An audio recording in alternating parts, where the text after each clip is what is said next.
If you carry a firearm and discharge your weapon in self-defense, you could face hundreds of thousands of dollars in legal fees and expenses.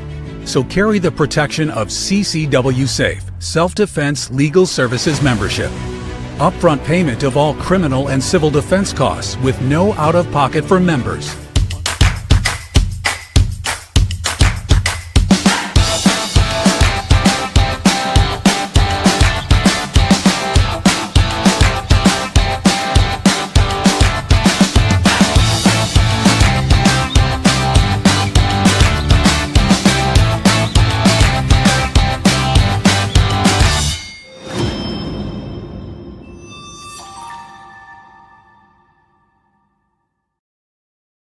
Are back. I'm Chris Evan, the CEO of Survival Dispatch, joined tonight by my good friends Jeff MD and Randy Nance. They're backstage for a minute.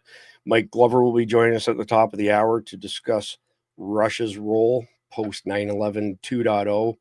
We're going to spend the first hour, though, primarily covering the shooting in D.C. today, the two National Guard who were shot there. But before we do that, I wasn't planning on doing this tonight, but I'm going to cover Vizsla Copper one more time. And the reason I'm going to cover it is because I can't believe this. In the past 24 hours, I've had 5 people reach out to me.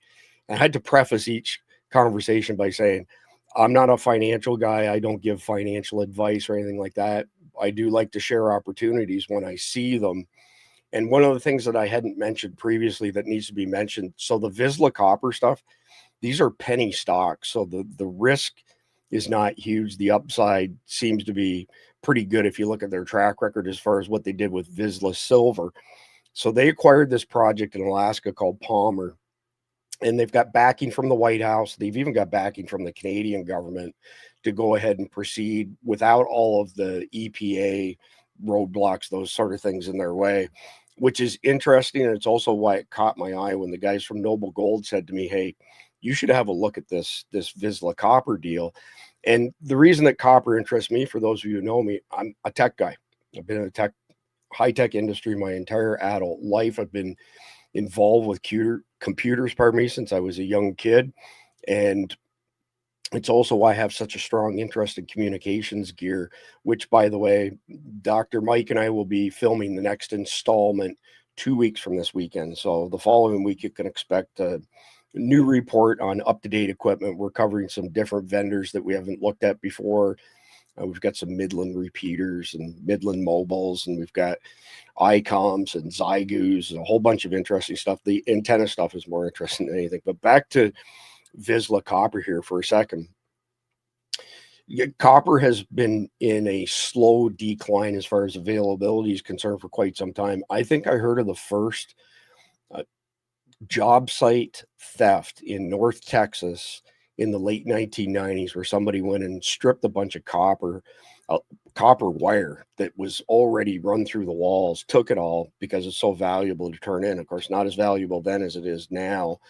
And then, of course, that ramped up. Now we see most plumbing is, PVC, ABS. You don't see a lot of copper plumbing stuff anymore, but we have to have copper for anything that's electric or electronic even, right? So whether it's your cell phone, your radios, your power stations, all the way up to grid equipment like LPTs, large power transformers, all of it requires copper. China doesn't want to hurt us so bad that they can't make money from us, but they do want to hurt us enough that they can be the ones in charge. They can be the global superpower. It doesn't take much for them to go, oh, we're going to turn down the volume of minerals that we're going to send you, rare earth minerals, copper, etc. So having our own access to this stuff, I feel, is really, really important. So basically, in a nutshell, at the end of the day, Vizsla Copper, it's a penny stock.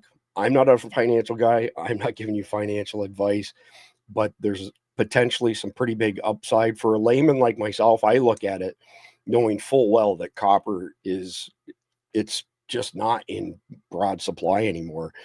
That alone tells me, again, not a financial expert, that it could skyrocket. Like this particular study that was done here says $20 a pound. I don't know if it can go that high or not. And here's where the Palmer one is, but they also have these other ones in British Columbia, which is why the Canadian government got involved. So I won't harp on any more about it, but I would encourage you to take a look at it. If you play the stock market, I don't typically. because I'm not that smart when it comes to that stuff. I rely on other people. But again, this looks like it could be a really decent opportunity without a lot of risk. And if you do buy it, by the way, reach out to me at support@survivaldispatch.com. Keep in touch with me. I'd like to hear how you make out with it. So with that being said, let's get the boys on stage here. And beside me, Jeff MD, 26-year CIA case officer, aka 007. Below us, my good friend Randy Nance, combat wounded Green Beret. Back home in Texas, Agent 711, Khalid Muhammad from Command 11. As many of you know, things have been pretty rough the past couple of weeks. If you didn't catch it, 3 of his 4 safe houses were attacked by TTP, so the Pakistani Taliban. He was injured a few nights ago. Pardon me. He got stabbed. Thankfully, he got stabbed once, and he's going to recover from it. And we'll hope we see Khalid back soon. But his world's kind of upside down right now, and he's moving around several times a day from one location to another.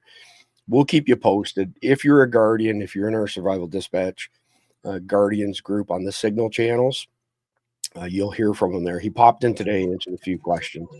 So with that being said, we're going to hit the conflicted question of the day quickly. I got to get the boys up on stage here for this as well. All right, there we go. So if you're not familiar with this, conflictofthegame.com, these are 14 card decks set in post-apocalyptic scenarios. Most of the questions have some element of morality to them, hence the name Conflicted. So I'm going to read this card. It's a short one. We'd love to see your answers in the live chat or the comment section down below. We'll give you our answers. Well, actually, Mike Glover and I will give you our answers at the end of the show. I know which one's yours. I know what you're going to say, Chris. Yep. After the destruction of Washington, D.C., America needed a new capital. What city would be a good replacement for Washington, D.C., and why? So that one doesn't have much morality attached to it, but it's still an interesting question. It's funny, Randy, we've been friends for about 10 years now, and he knows me. Like, he knows exactly where I'm going with stuff. Before we get into the National Guard shooting, which I just want to preface that by saying there is a lot of conflicting information out there, and we're not going to make a call one way or the other because of the vast array of reports going from one end to the other. What I do want to mention is that the Code Red Emergency Alert System, you can see they called it Code Dead, was taken down in a ransomware attack today. So that affected many regions across the country. And because of that, well, actually not because of it, but because of previous outages like this, is why I built so much redundancy into SDENS, the Survival Dispatch Emergency Notification System. I'll talk more about the Guardian stuff later in the broadcast, but suffice it to say, when you sign up as a Survival Dispatch Guardian, which, by the way, until Friday midnight, it's half price. It's only $35.99. Does that sound right? $37.99. $37.99 instead of $74.99. Too many 99s, but 50% off until Friday evening. There's links down below. I'll talk more about it in a bit, but what I do want to mention is the SDEN system. We've only issued one emergency notification, and somebody asked me recently, what would constitute an emergency notification? And the answer to that is American lives being in imminent peril. That's what constitutes an SDEN's emergency notification. They go to your email. They go to our Substack. You'll see a link up top that says SDENS. They go to our Signal channel, SDEN Signal channel. We have 6 Signal channels. That one is read only. So if you see notifications in there, they're easy to pick out because there's not a whole bunch of other conversation around it. And they also go to the POC-Link radios. And there's links all over the place for our stuff for the POC-Link radios. There's a sale going on from these guys as well. And the number escapes me right now. Maybe it's like $50 off or something like that. But global LTE radios, it's one piece of what you should have for a multi-layered comm solution. But what is important is that if we send SDEN's notifications out to this, you're off the network, the battery's dead, whatever the case may be, you go to your smartphone app when you have access, it will record all of the SDEN's emergency notifications sent out to these guys. You can play them back on your phone, and it'll keep that recording forever and a day. So with that being said, let's jump in here. So President Trump said the animal who shot National Security Guardsman near White House severely wounded. Jeff, I want to come to you first, and let me get you boys up on this stage as well. All the pictures that purport to be the shooter, he's naked. He was strip searched, obviously. I don't see any high-speed lead poisoning effects there. Did you? No, I did not, unless he got shot in the back or something, and they used Pilgrim ammo and it didn't overpenetrate. No, I saw no blood on the guy at all. So It's no idea what that means. It's crazy how little information's coming out of this. Randy, I mean, you made a comment before we went live as far as his appearance is concerned. Did somebody said they think he's Afghanistan, and then what was your thoughts? Well, he definitely looks Middle Eastern, not just just his skin tone, Yeah. but his hair, the way his beard is shaped, and everything else. He looks like a Middle Eastern. And I didn't see any blood either. If he was shot in the back, they wouldn't have laid him on it. Okay. So I was going to ask you that. yeah. Well, yeah. I also wonder, is that the guy? Because I don't, you think there'd be 8 million cops around him. And When 8 they load him holes, in. like 8 to 10 holes in them. Well, but you think there would be a bunch of cops standing around him and be in the ambulance with him. But Yeah, I it's don't remember seeing kind of a it. blurry picture. I Yeah. can't even tell. He's not even tied down or any. I mean, Well, hold up there for a strapped second. down. I mean, So somebody, and it's not hard to do, somebody upscaled it in AI, and just give me 2 seconds here, and I'll pull it up. And you can tell there's more detail, but this is an AI enhanced picture. So there it is. So it's not so grainy. But again, I don't see any evidence of any injuries to him. No But blood on the gurney either. no. The press is describing this as, that he was, gravely injured and then he's in the hospital. But maybe this is an accomplice. I don't know. There are some reports, and again, we can't verify this, but there's other reports that there were actually 2 shootings that happened, that there were 2 shooters and 2 shootings. But we obviously can't commit to that. Somebody says here, Buddy was dead. I'm not sure if that's referring to this guy or not, but if he's dead, we're not seeing any evidence of, fatal wounds. I don't think they said he was dead, did they? I don't think that's been announced. Well, the last I've got a bunch of legacy news playing over here just to see if I get updates before we went live, was that he was in critical condition and that both the National Guard are in critical condition. But there have been conflicting reports on that as well. This is an interesting reaction on Trump's part. Trump went to Hegseth and said, I want 500 more National Guard for DC after this shooting. Jeff, I want to ask you what your thoughts are as far as the temperature around the country where National Guard and ICE are currently working. I hate to say it. I think this is the beginning of things getting worse. Well, I hate to say it. You see it with, my idiot senators. You have, Mark Kelly, who we affectionately call Penis Head, basically, calling for sedition. And then we have Ruben Gallego, the other moron, who's, basically saying, oh, I can't believe they threatened a senator. Well, yeah, when the senator commits a crime, he's got to face investigation. But you've got a lot of rhetoric from the left, almost entirely from the left, calling National Guard and and ICE, Nazis and fascists, and all that does is it not only encourages people to do crap like this, but it almost gives them permission and it gives them an excuse. Well, I'm just responding to what Congressman so and so said. And then they tell us to turn down the rhetoric. Well, the rhetoric's not from the right. The rhetoric is from the left. The violent rhetoric is from the left. Yeah. So they're calling the 6, including your penis head guy, the seditious 6. Right. And somebody who claims to be a CIA whistleblower, let me pull it up here. Just a sec. I didn't have it queued up before we got started on this one in particular. There it is. Okay, we're good to go. this is with Jesse Waters, and the conversation here is that, you know, the video from the Seditious Six was, you know, a psyop with the sole intent to overthrow the United States government, like this campaign of disinformation. It's 1 minute and 49 seconds long. I'll play most of it just so we get the gist of it, but I'd really like to hear your opinion on this, Jeff. So I talked to 2 CIA officers who said that this is a part of a larger hoax, and what they're doing here is they're trying to condition the country to prepare for something bad that's about to happen at the hands of Donald Trump. It's straight out of the CIA playbook. It's a destabilization operation where you get people to mistrust each other.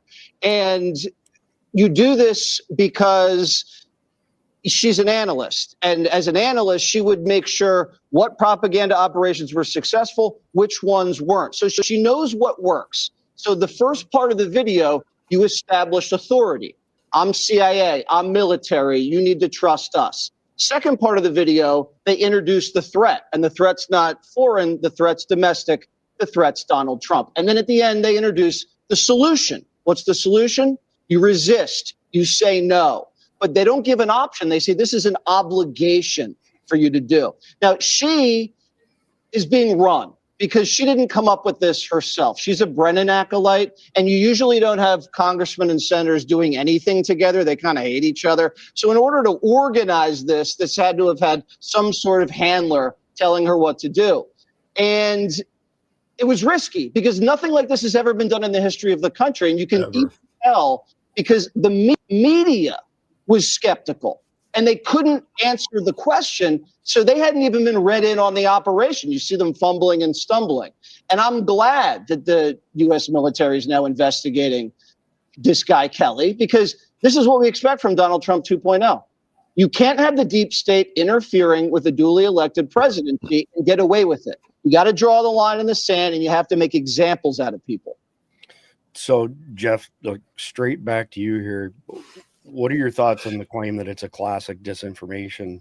I'm not saying it's not. I just want to hear your perspective. Well, I'm not a PSYOP guy. Let me just say that up front. But the number one rule of a PSYOP is you don't let people know it's a PSYOP. It's like Fight Club. The number one rule of Fight Club is you don't talk about Fight Club. Because if people know it's a PSYOP, they're going to dismiss it and say it's propaganda.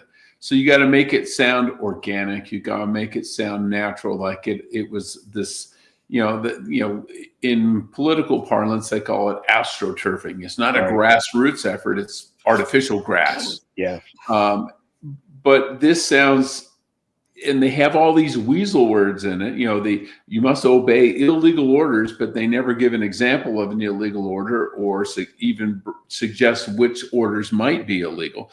And they did the exact same thing with that stupid letter, the Dirty 51, when they said it has all the hallmarks of a Russian disinformation campaign. Yeah. And what that does is it gives them an out. Oh, I didn't say it was a Russian disinformation campaign. I just said it had all the hallmarks. It's like saying, I didn't say he was a rapist. I just said he had all the characteristics of every rapist in the world.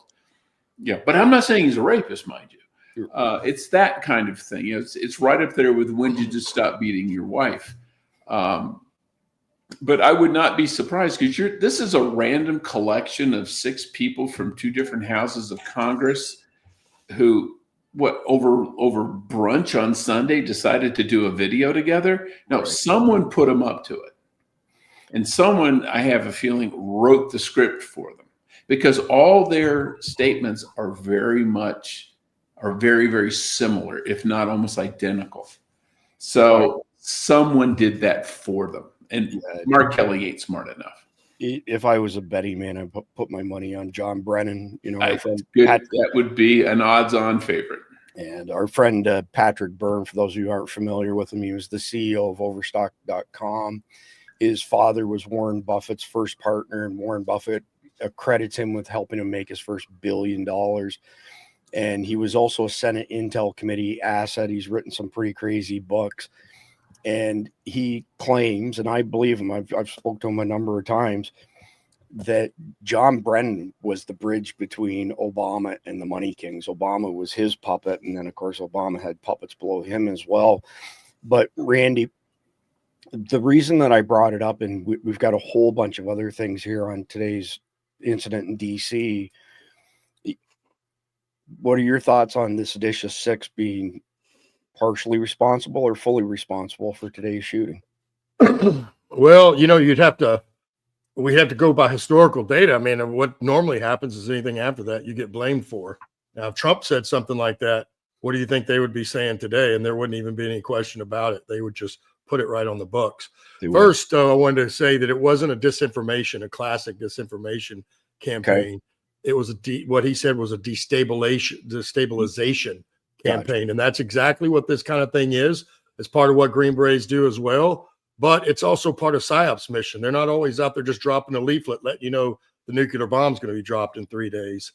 There's a lot of things that comes into PSYOPs and why they do. That's why it's called PSYOPs. Right. And that's exactly, you know, one of the things you start doing to a country when you want to take it over is destabilizing it, because that creates a lot of havoc, a lot of confusion, and then a lot of doubt, right? And then it's a lot easier to recruit people too at that point. Coming out of the woodwork. none of us are attorneys. No. And I'm not asking you if you think that they are legally culpable, but it seems to me that they're morally culpable. Oh, for sure. Absolutely. You know what I mean? And you know, I'm not sure why they haven't been arrested yet. I mean, this is the problem we have on this side. Us, the real Americans, and certainly on the conservative side of the house. You know, if this would have been somebody on the right during Biden's term, or God forbid, if you had six say something like that during Obama's terms, you know what I mean? They would have been arrested like the next day, might even been the same day. And we would see the legal process playing out. But right now, we don't see anything happening. And that is part of the problem about accountability. It has to go both ways. And right now, it just doesn't seem to be the case. Well, let me just throw this out there. I don't have it queued up. If you guys want to see it, I'm happy to find it. But Jen Psaki basically said on one of her shows today or yesterday that they're making lists of all of us who are on Donald Trump's side and against their side, and that when they get back in power, they're coming after all of us. Well, they're not the only ones. Swalwell said something similar. Shift has too. So you can guarantee if they're telling us, it's the same thing we've been told. When they tell you who they are, believe them. So next time the left gets in power, you're going to see this kind of thing. And then they're going to act like it's legal and there's nothing wrong with it. Yeah. Well, I think what they're trying to do is, they come out and say, don't follow illegal orders. Of course, they don't say that any of the orders they've been given are illegal, but what it does, and it says resist. So those who don't resist, like, I don't know, say the two guys in DC today, by implication, it's almost like, well, you're not resisting, therefore you must agree with the illegal orders. Therefore, it's okay to shoot you because what you're doing is illegal, which is not. But I think a lot of it is what they're trying to do is provoke a response from Trump. They say, yeah, he's going to round people up. And then they do all this radical crap.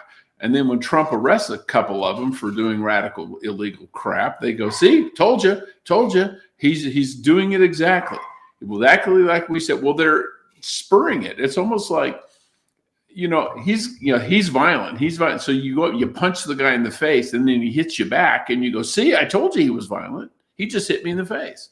They ignore the part that you hit him first. Well, that's the way it always goes down in hockey in particular, right?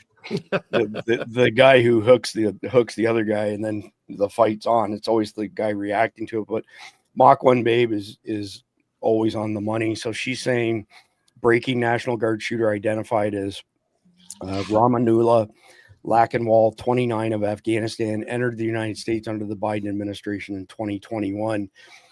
Mach 1 Babe or anybody else, do me a favor, just because I'm producing and hosting. If you have a link to that on X or anywhere else, do me a favor, drop it into the live chat. I'd love to pull it up, and I'll give you full credit for finding it. Before we do that, or while we're waiting on that, I should say, I've got a disgusting video. I actually have quite a few disgusting videos of liberals today. So from Libs of TikTok, ABC appears to justify the shooting of National Guardsmen because of Trump's immigration policies. Evil scum. 46 seconds. A focus will turn to whether these guardsmen were specifically targeted.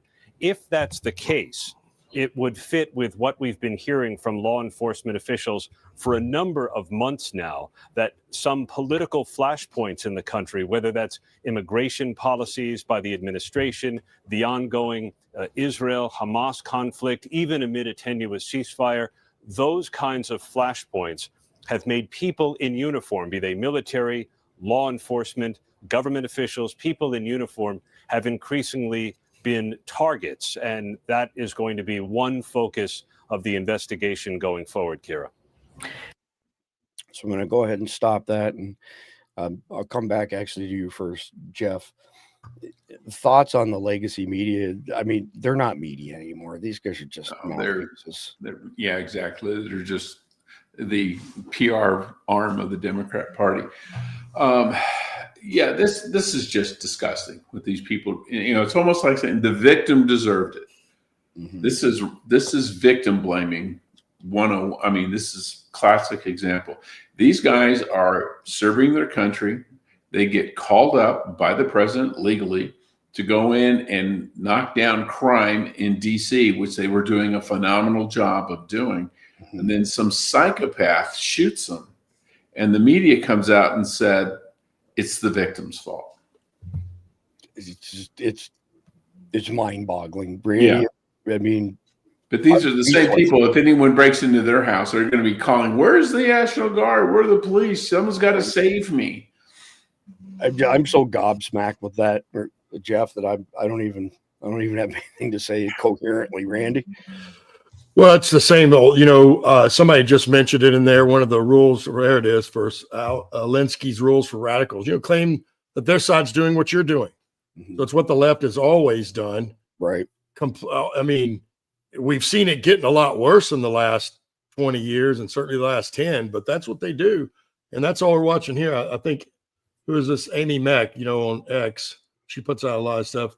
Apparently he shouted Allah Akbar as he was shooting too. So that, that just kind of seals the deal right there. Shocking, right? Absolutely shocking. Yeah. So Mach 1 Babe's got a link on Truth Social. I'll go dig that up in just a second. Before we do that, more insanity from the left. It's always the frickin' eyes, man. Here we go with the SSRI junkies, pill popping psychos. Leftist justifies the murder of 2 National Guardsmen, claiming there is a war declared on people based on racism and hate. 31 seconds of sheer unadulterated stupidness. I don't want anyone to act surprised that 2 National Guard members were killed today. When you declare a war on the people that's based on racism and hate, what do you think is going to happen? You think you're the only one that's armed? You think that this is just a one-sided side, like they're doing over there? Yeah, no. Yeah, no. I don't know the whole story. I don't know what happened. But violence breeds violence. Here we go. I don't want. Here we go. Jeff, how do you interpret that? Because I know how I interpret it and probably get me kicked off all the platforms. If they're trying to start a civil war, they're going about it the right way. But they're under the mistaken impression that they would win. And why do you think that is, though? Why do you think that's their impression?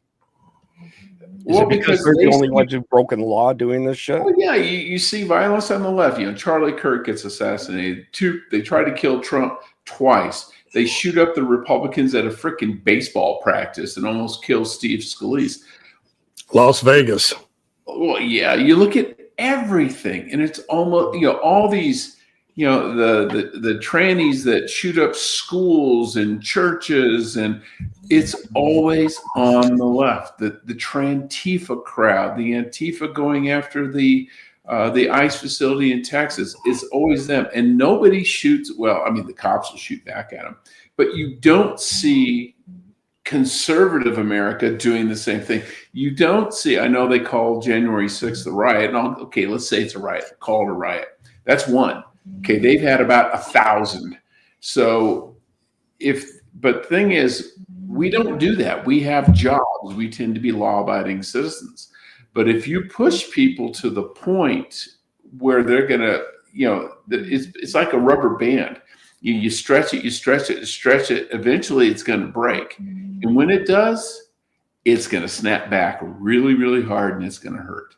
And that's what they're going to get at. It's the mama bear syndrome. You poke the bear enough, eventually it's going to come back at you, and you're going to lose that fight.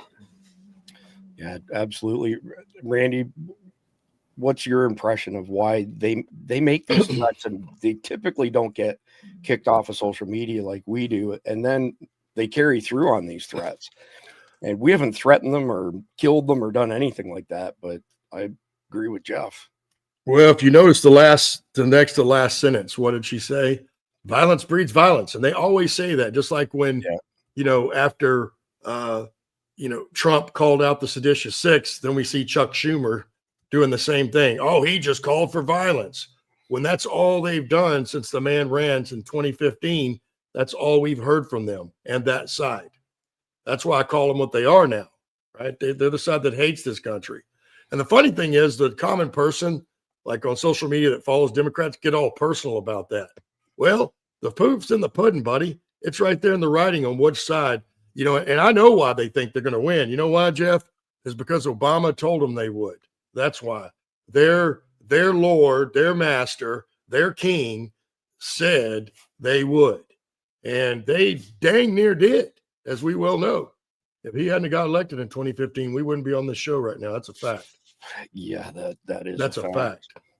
Yeah, for sure. So here's the same guy that Mach 1 Babe, he posted both on X and True Social, and it's just what she said. Breaking National Guard shooter identified as Ramanullah Lakwinal, 29, of Afghanistan, entered the United States under the Biden administration in 2021. So she just posted one that says it looks like he has blood on his face. I've not seen that one. She literally just posted that on the thread from Rumble. So let's just back up for a second. I saw Father Duck, who's a very solid source of information, said that picture's from 2017. From the one we looked at earlier? Yeah. The guy. You can't ever tell. There's so many of them doing that. It's not even funny. Like the crowds, right? You're on mute, Jeff. You're on mute. You see it all the time with the riots. So, oh, this is what happened today. And someone goes, yeah, that's from like 8 years ago. Yeah, and I see Mach 1 Babe has got a Facebook link there, but for some reason, StreamYard's not letting me click on the links. I'm not sure why that is, so I have to go find that stuff manually. But either way, actually, Mach 1 Babe, if you could do me a favor, just send that to support@survivaldispatch.com. I hate to trouble you, but then I can click on it and we can keep the flow of the podcast going, because for some reason the StreamYard chat's not letting me click on your links there, and I do want to share that with our audience. If this guy, though, is indeed from Afghanistan, Jeff, what do you make of that? It wouldn't surprise me, because in 2021, when we pulled out and left everything behind, we brought over thousands of people unvetted. We left thousands more behind that we shouldn't have, but anyone who could jump on the plane got on the plane. And he is what, if this turns out to be the case, he is kind of exactly what Colin's been warning us about: young military-age males. Because, that was 4 years ago. He's 28 now, 29, so he was 24, 25 years old. Yep. Military-age male. Yeah. So I've got a page on Fox News, and trust me, I don't think highly of Fox News. I don't think highly of any legacy media, but I wanted to have something running. This is on refresh about every 60 seconds. So, suspect in DC National Guard attack is Afghan national. Gunman accused of shooting 2 National Guard members blocks from the White House the day before Thanksgiving is 29-year-old Afghan, blah, blah, blah, blah, blah. 3 law enforcement sources confirmed to Fox News Digital. This guy was an illegal migrant, by the way. Of course. Who entered the U.S. after the withdrawal from Afghanistan, overstayed his visa granted under Operation Allies Welcome, sources say. Authorities are investigating the shooting as a possible act of international terrorism. FBI officials confirmed the 2 West Virginia National Guardsmen remain in critical condition, and this is 6 minutes ago. So as far as the condition of the National Guardsmen, I'm going to roll with that for the time being, that the West Virginia governor announced that they were dead pretty quickly, and I'm going to roll with this. 7 minutes ago, basically announced that they're still alive, but they're in critical condition in 2 separate hospitals. So I think that's probably the safest bet for what's going on here, because this is from earlier today. I'll zoom in. I know it's an eye test, especially if you're on a phone. This is update. 2 National Guard soldiers from West Virginia who were shot near the White House, Washington, D.C. have passed away. Rest in peace. That did not happen. But I understand why this guy posted it, because he posted it based on the governor of West Virginia announcing that it had happened. And Jeff, I mean, I want to get your thoughts on pragmatism here. Like, until we've got something official, it sure doesn't pay to open your mouth, does it? No, and it goes all the way back to when Reagan was shot, and they announced that James Brady was dead. Well, he didn't die. He was pretty screwed up, but he lived for another couple of decades after that. But ABC News announced it, and then on the air in his little earpiece, the anchor, I can't remember his name now, they told him, "Oh wait, he's not dead." He blew up on air saying, you know, basically, "God damn it, can you guys get your shit straight before you tell me?" But this always happens, and I blame CNN. It's not their fault, but it's a product of the 24-hour news cycle. Yeah, it used to be you had the evening news, maybe you had a late news, and then you had the morning news. Well, it gave people time between the broadcasts to get their shit together and get their story straight. Now it is, you know, the firstest with the mostest, whoever can get out there first, and then they scoop everybody, and no one remembers that they were wrong. They just remember they were first. Yeah. And then they'll make a correction 2 days later or change. Nowadays they just change it online and call it corrected. Yeah, appreciate that. So we're under siege. Are you saying the National Guard haven't passed? That's exactly what we're saying. And the governor of West Virginia was the one who initially said that they had both been killed. He has since recanted that, and it looks to me like everybody else who reported that they were killed based it on his post, the information that he put out there, which was wrong. So the National Guard, my understanding is they're in critical condition as of this minute. They're not dead. They're in 2 separate hospitals, and we're going to roll with that for now, because ever since the West Virginia governor recanted his statement, I haven't seen anybody else say that they are dead based on something other than his faulty report. But Randy, I'm going to come to you with this one, because this shit kills me. I'm not even going to say it. Just listen to what this shithead has to say. 27 seconds. Somalis are not terrorizing this nation. We are helping it thrive. Somalis have always seen themselves as a fabric of this nation. So not only are we not going anywhere,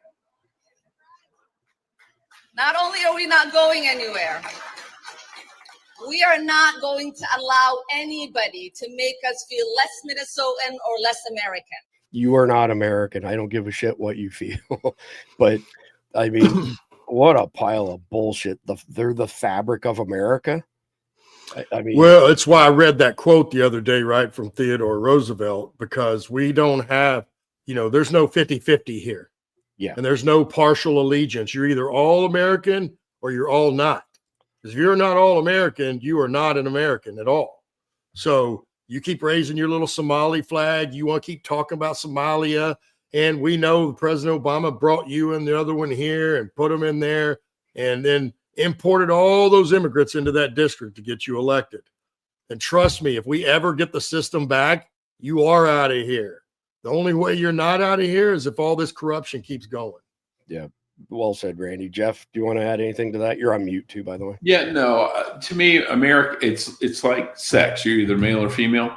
Yeah. You're either American or you're Mexican, American or British, American or German. You're not a German American. You're American who used to be German, or American whose family history may be German, but you're not German. You're an American. Yeah. And pick your team. We just shouldn't allow people to hang their own little flags, even when you see from Cuba and Puerto Rico and all that stuff. I get it. They want to have their pride of where their heritage is from, you know, but that's one thing. But then putting up a flag to show your pride of that country, then move your ass back if it's so good. Yeah, it's like all the Hispanics you see in LA. They're waving the Mexican flag, and it's like, it's a sign of protest. Like, then go back. Yep. If Mexico was so great, why in the hell did you leave? Yeah, certainly there. They don't have very far. You don't even just walk on back. Yeah. So I want to say it was 91, 92 time frame. Some group was trying to get a street in Dallas renamed, and it was based on some foreigner. I don't remember the name, but I do remember the fuss over it. And I remember thinking to myself at the time, and ever since then, I've said the same thing. Well, if where you came from is so damn good, why are you trying to change this into where you came from? Go back. That's right. This is our country. Go back. And to the people who say this is stolen land, bullshit. To the victor go the spoils. We won this land fair and frickin' square. So let's move on to the next piece here. This is from Brianna. She's one of our awesome guardians. She's always tagging me and stuff, and I appreciate her keeping me up to speed here. And she says here I got the same feelings on this one. I appreciate her honesty and us not having to wait for days of footage being shown over and over before it's acknowledged. And she's commenting on the Democrat mayor of Washington, D.C. specifically said this assailant targeted the National Guard. Every liberal on this platform, the media, can immediately stop lying, claiming we don't know the motive. Well, it's even worse, right? We've seen legacy media and the talking heads for the past how many hours? 4 hours now? Say, well, this is a direct result of President Trump's immigration policies. But let's hear, I think her name's Muriel Bowers. Memory serves me right. 15 seconds. What we know, Andrea, is that this is a targeted shooting. One individual who appeared to target these guardsmen, that individual has been taken into custody. So props for her saying the right thing. She said a few things right recently. Did y'all catch her press conference shortly after the National Guard were deployed? And she stood up and said, our crime has virtually disappeared thanks to the National Guard.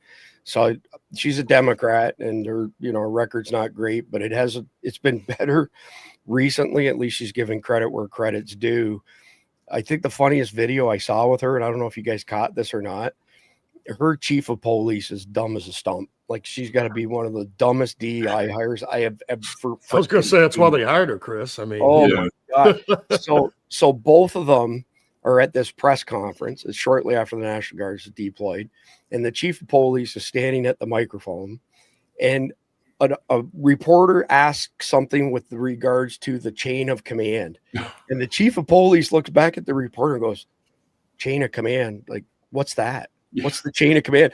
The mayor steps in, kind of pushes her off to the side, and carries on. Holy shit, how can you be the chief of police of any city, let alone a major city, and you don't understand the concept? This is standard Democrat operating procedure. I remember in Atlanta, they appointed a female chief of police, and her qualifications were she was the driver for the mayor.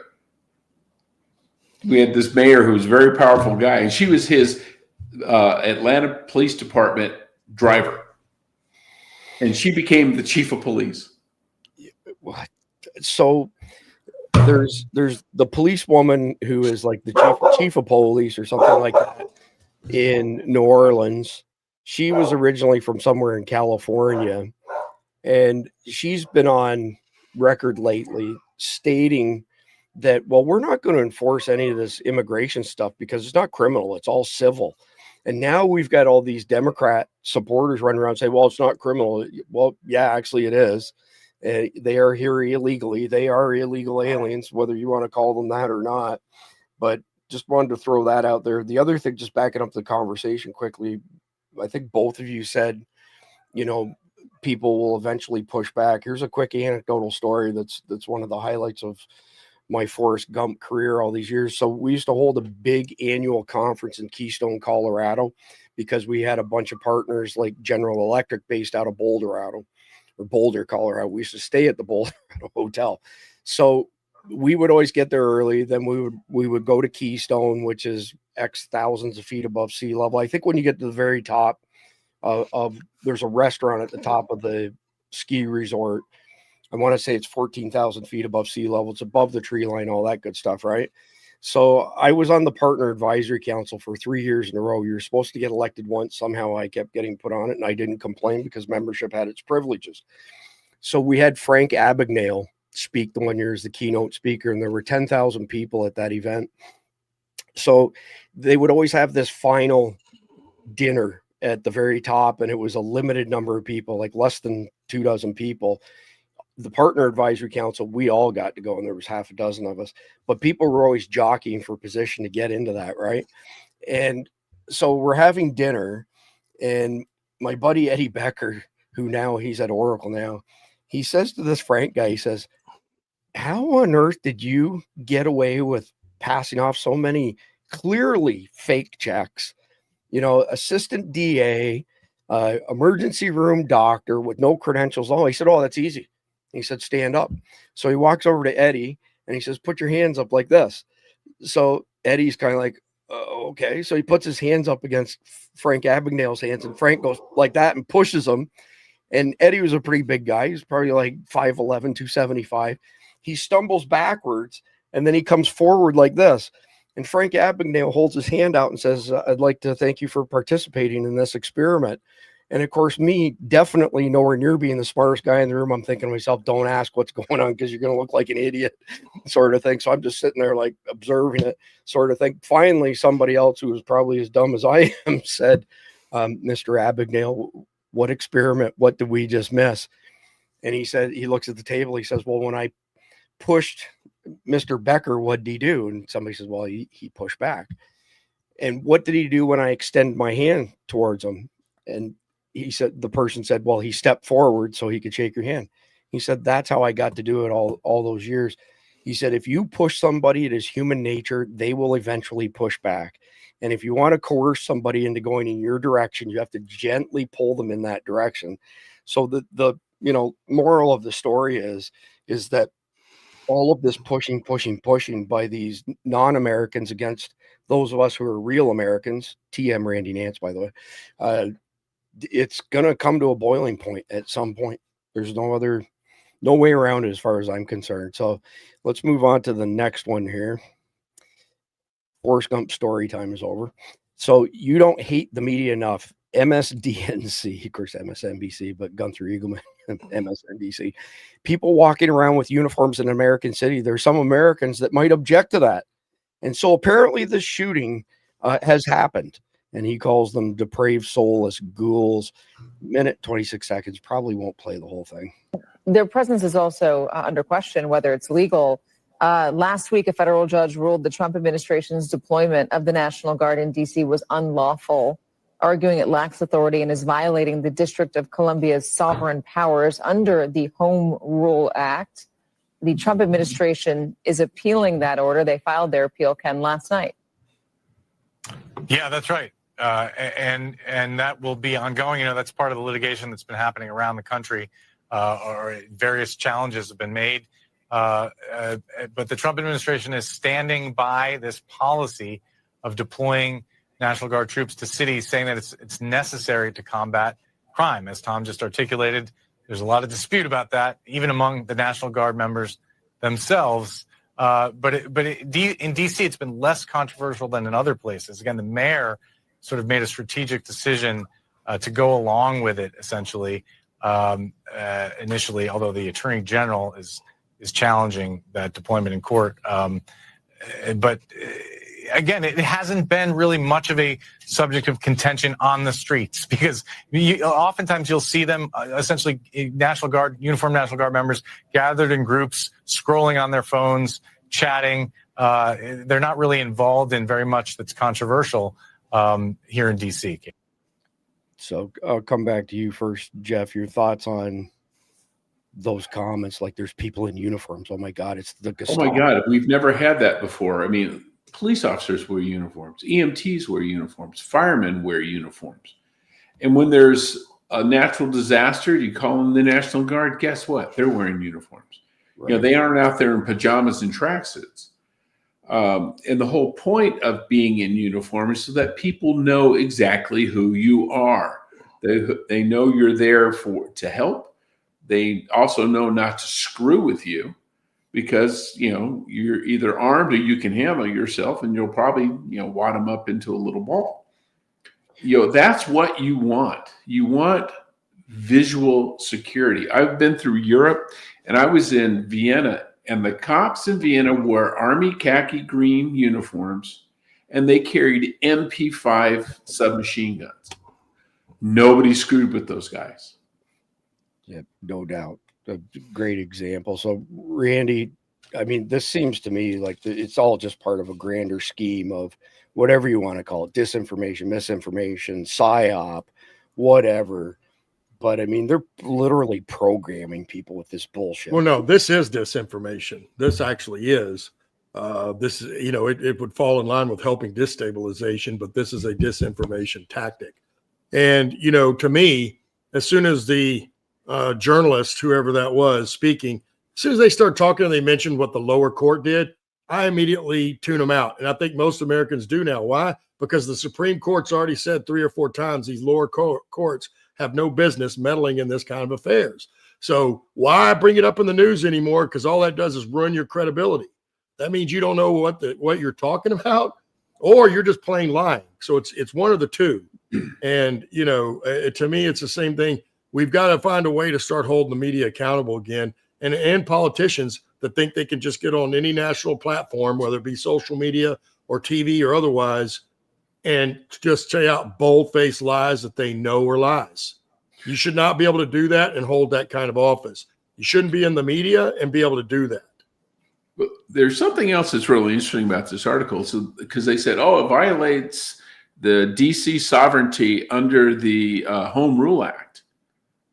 Well, the Home Rule Act also gives the President of the United States the authority to go in and take over the DC police force if he sees fit. So you can't have both. You know, either you agree with the Home Rule Act and all of its parts, or you don't. But you can't cherry pick the parts you like. Yeah, true. Well, I think it says a lot about them too, right? Because obviously everybody has been happy that the National Guard there, it's cut down in crime in DC by 1,000%. What fool would argue against that? Clearly the DA, even the pitiful mayor they have in DC has capitulated to that, because she's got to hear it from her constituents too. And guaranteed not all of them are rich people. So, you know, it's just ridiculous, because I don't know how we can get away with that. I guess it's just because the day's time and you're able to lie on the news without any accountability or anything else. Well, so let's go down that rabbit hole for a minute.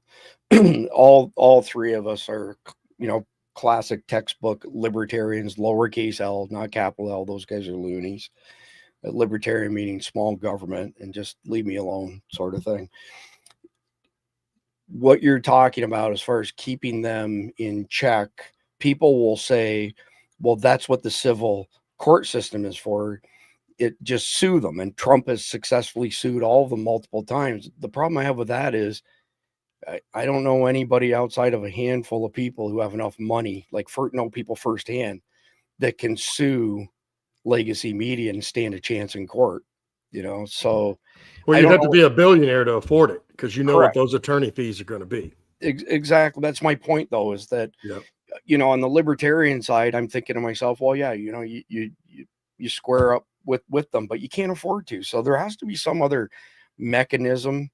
But I think part of the problem is that attorneys are afraid to do this because there have been so many threats against them. There have been threats going on now for about 15 years from the Democrats towards lawyers that if you help anybody who's MAGA, you help anybody who's Donald Trump or anything like that, we are going after your license. We are going to have you disbarred.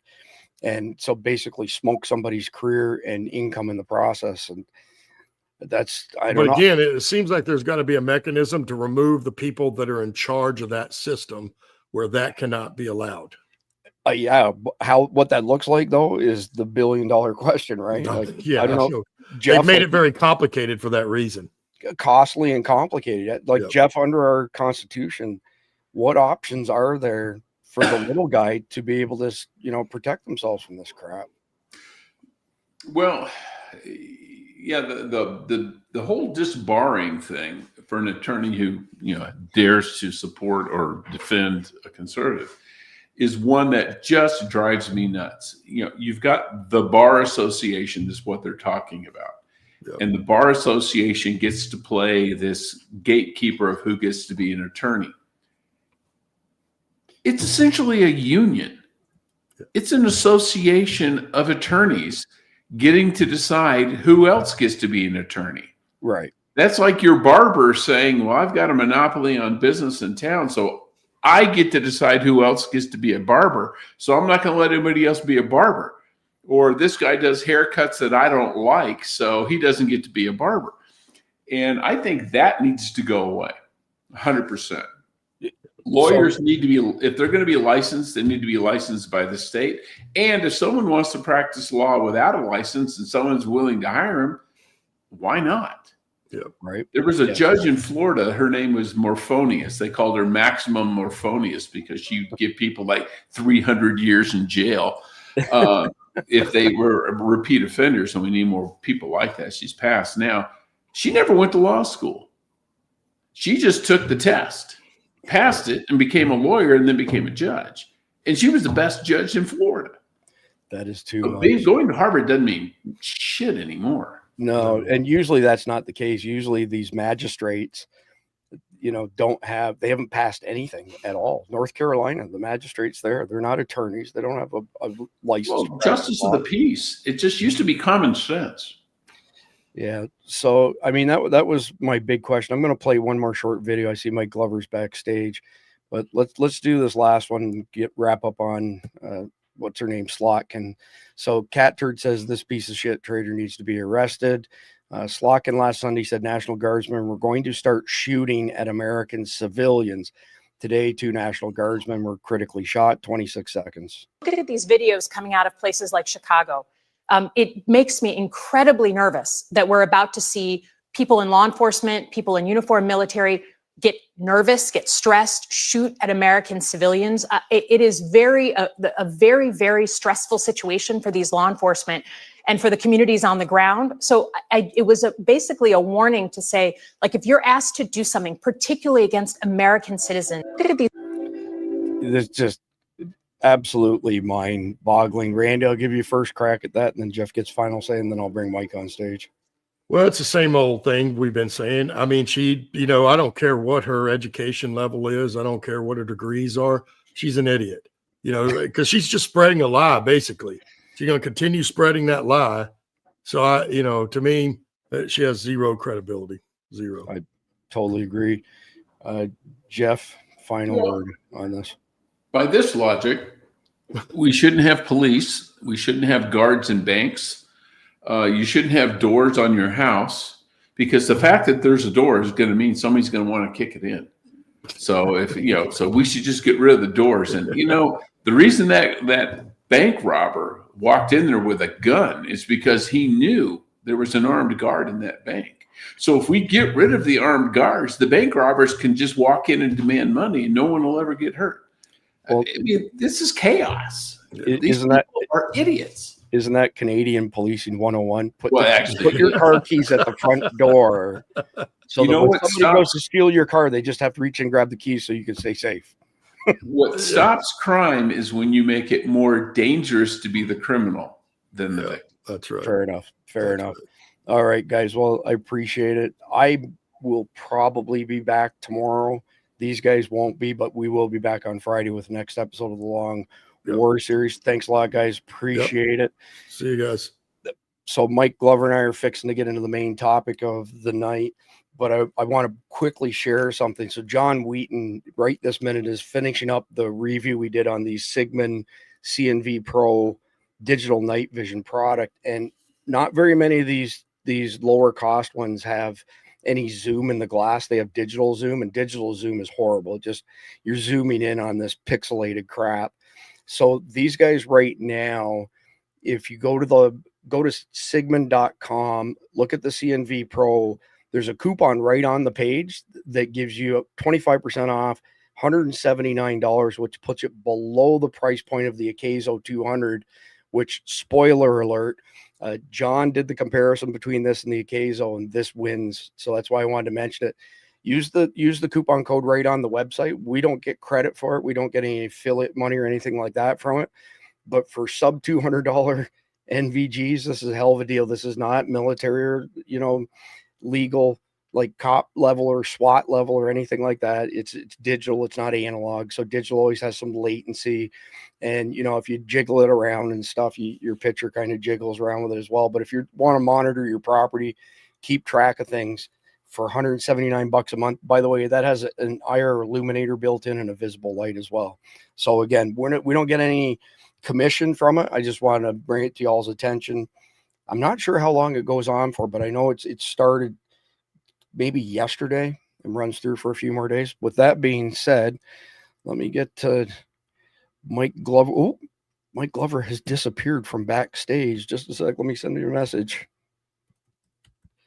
I didn't even notice that he fell off the back end there. So while I'm waiting for Mike to come back on again, I'll mention one. Oh, actually, here he comes. My apologies. All right. Sorry about that, Mike. Did I kick you off by accident or something there? No, when you transitioned, when the guys dropped off, your audio dropped off, and I just reset it, and it's good now. Oh, okay. All right. Well, I appreciate it. So tonight we're going to talk about Russia and Russia doing what they do, which is advance whenever they see distractions helping elsewhere, somebody weak. I don't know did you catch it all in these CNV Pro NVGs by chance? These are like $179 on special, Mike. They're digital. You're much more eloquent than I am, but for $179, built-in IR illuminator, the clarity of pictures from this thing is badass. Explain why this is not military or SWAT team capable, but great for a homeowner who wants to keep an eye on their property when it's pitch black out. Yeah, there's a latency in it because it uses basically a microprocessor to process the image. And it's basically what you have in your cell phone, what you have on a video camera, if you've ever had like a handy cam back in the day. Yeah. But it's I mean, I wouldn't even say it's better than nothing, because it's actually really good technology that 5-6 years ago, you add a zero to that. It was over $1,000 for that technology. Right. So now that it's so readily available, I mean, the days of the constraint of night vision being unaffordable, it's super affordable, and that is a must-have. So let me ask you a quick question, just because, I mean, you're a Green Beret operator. How much of a factor is weight when you have, the toilet roll tubes on for hours on end? It's significant. I mean, I have neck injuries because of that weight, mostly because I jump with NVGs, at terminal velocity, and then abruptly stopped when my parachute deployed. But we used to offset weight on the front of NVGs. Like when we got the PVS-15s, for example, they were super heavy. And we had to counterbalance them because the weight would pull our helmets down. And this is before OpsCore.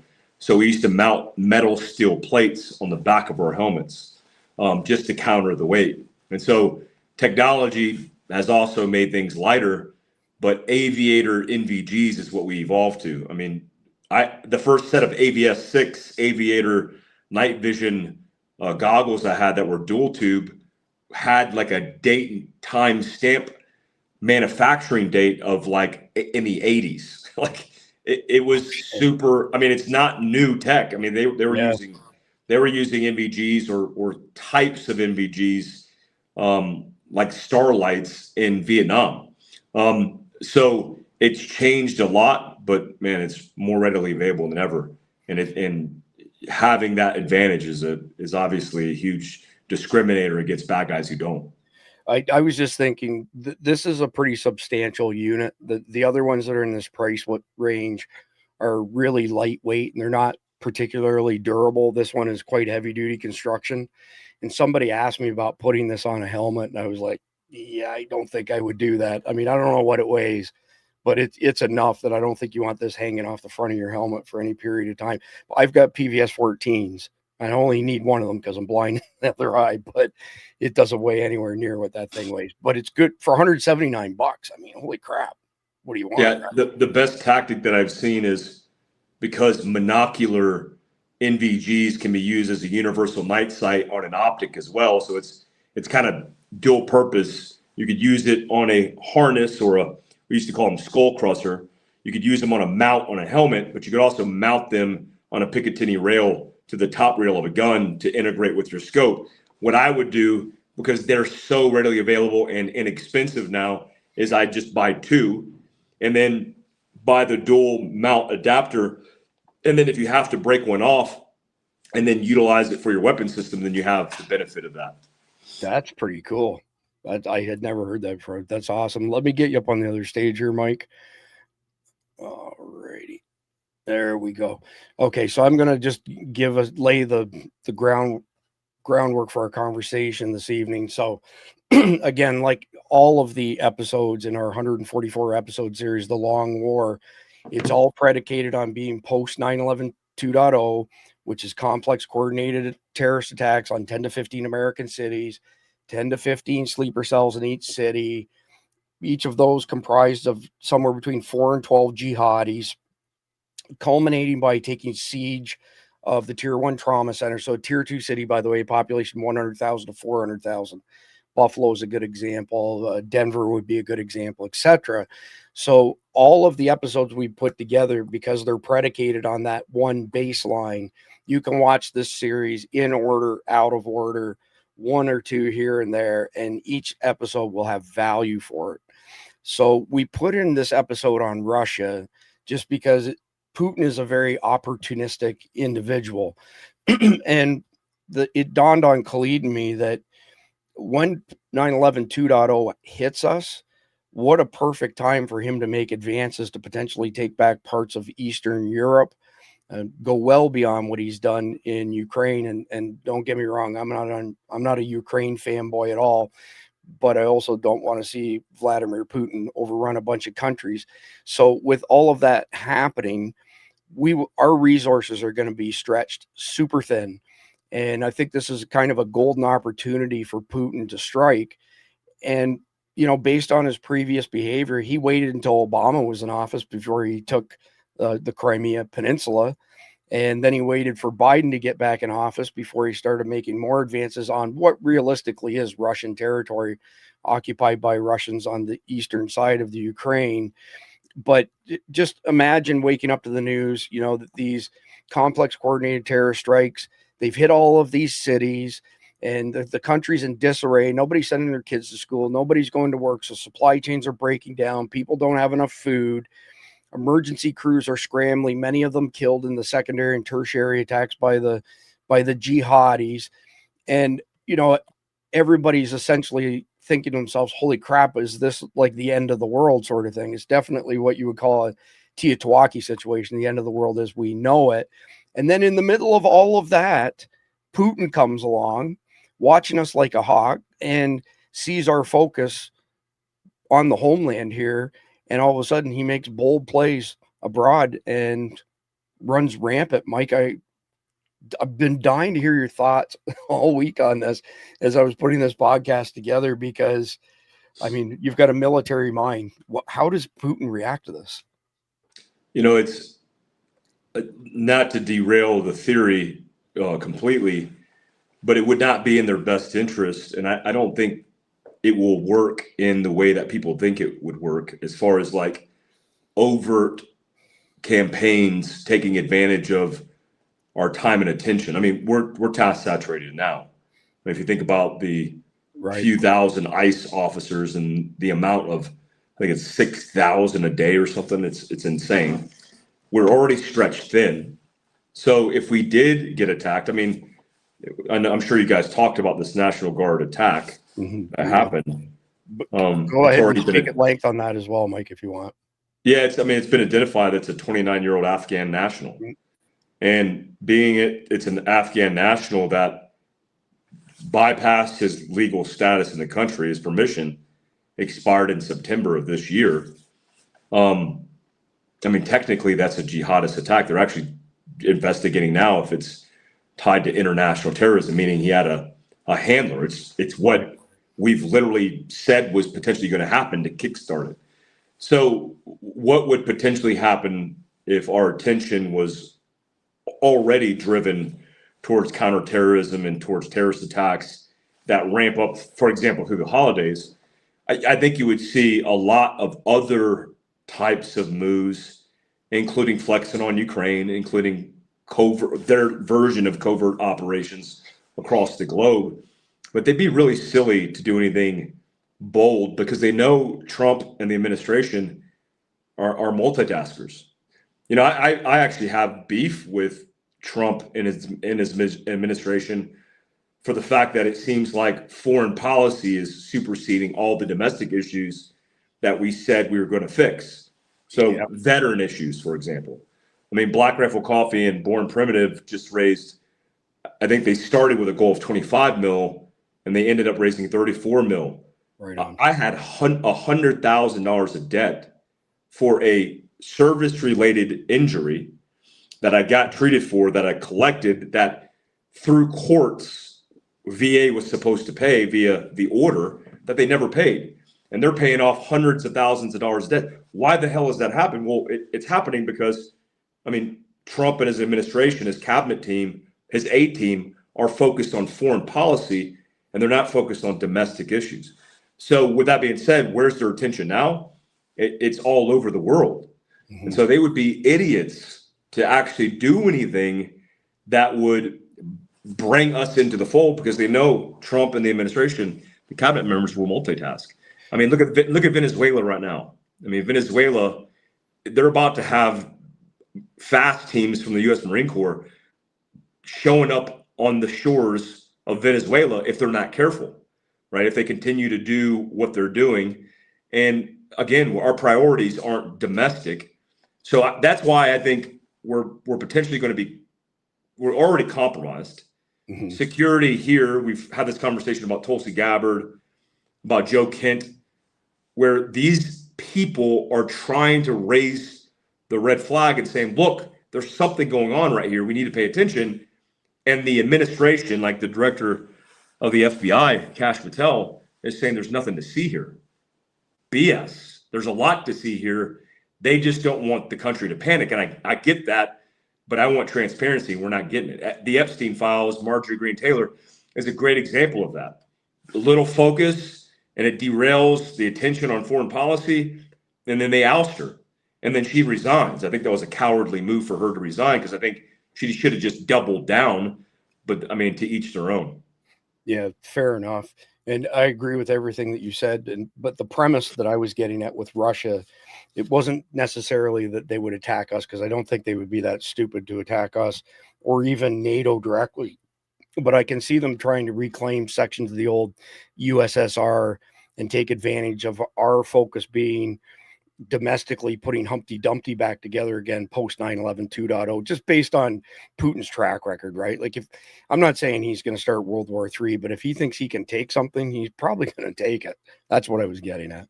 Well, think about the Biden administration. The Biden administration was more likely to go to war with Putin than any other administration because all of a sudden the Democratic Party became warmongers. They wanted the conflict in Ukraine, boots on the ground. They wanted all these things that you're like, wait a minute, that's the party that stands for peace.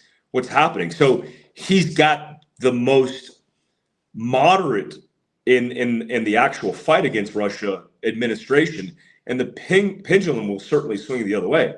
So right now, I think he would just be on his best behavior and let the jihadists take the fall. And also, I mean, there are a lot of Russian soldiers getting their fight on against jihadists as they're in bed with jihadists. That's just how it works. And look, when I was in 10th group 10 years ago, we were training Russian soldiers. Like, Oh, shit. I've come out of the back of my compound and seen 2 Russian soldiers running an obstacle course. I'm like, who the hell are those guys? Like, those are Russian. We're trying to rebuild the relationship. So I think there are a lot of relationships. Jeff could speak to this better than anybody.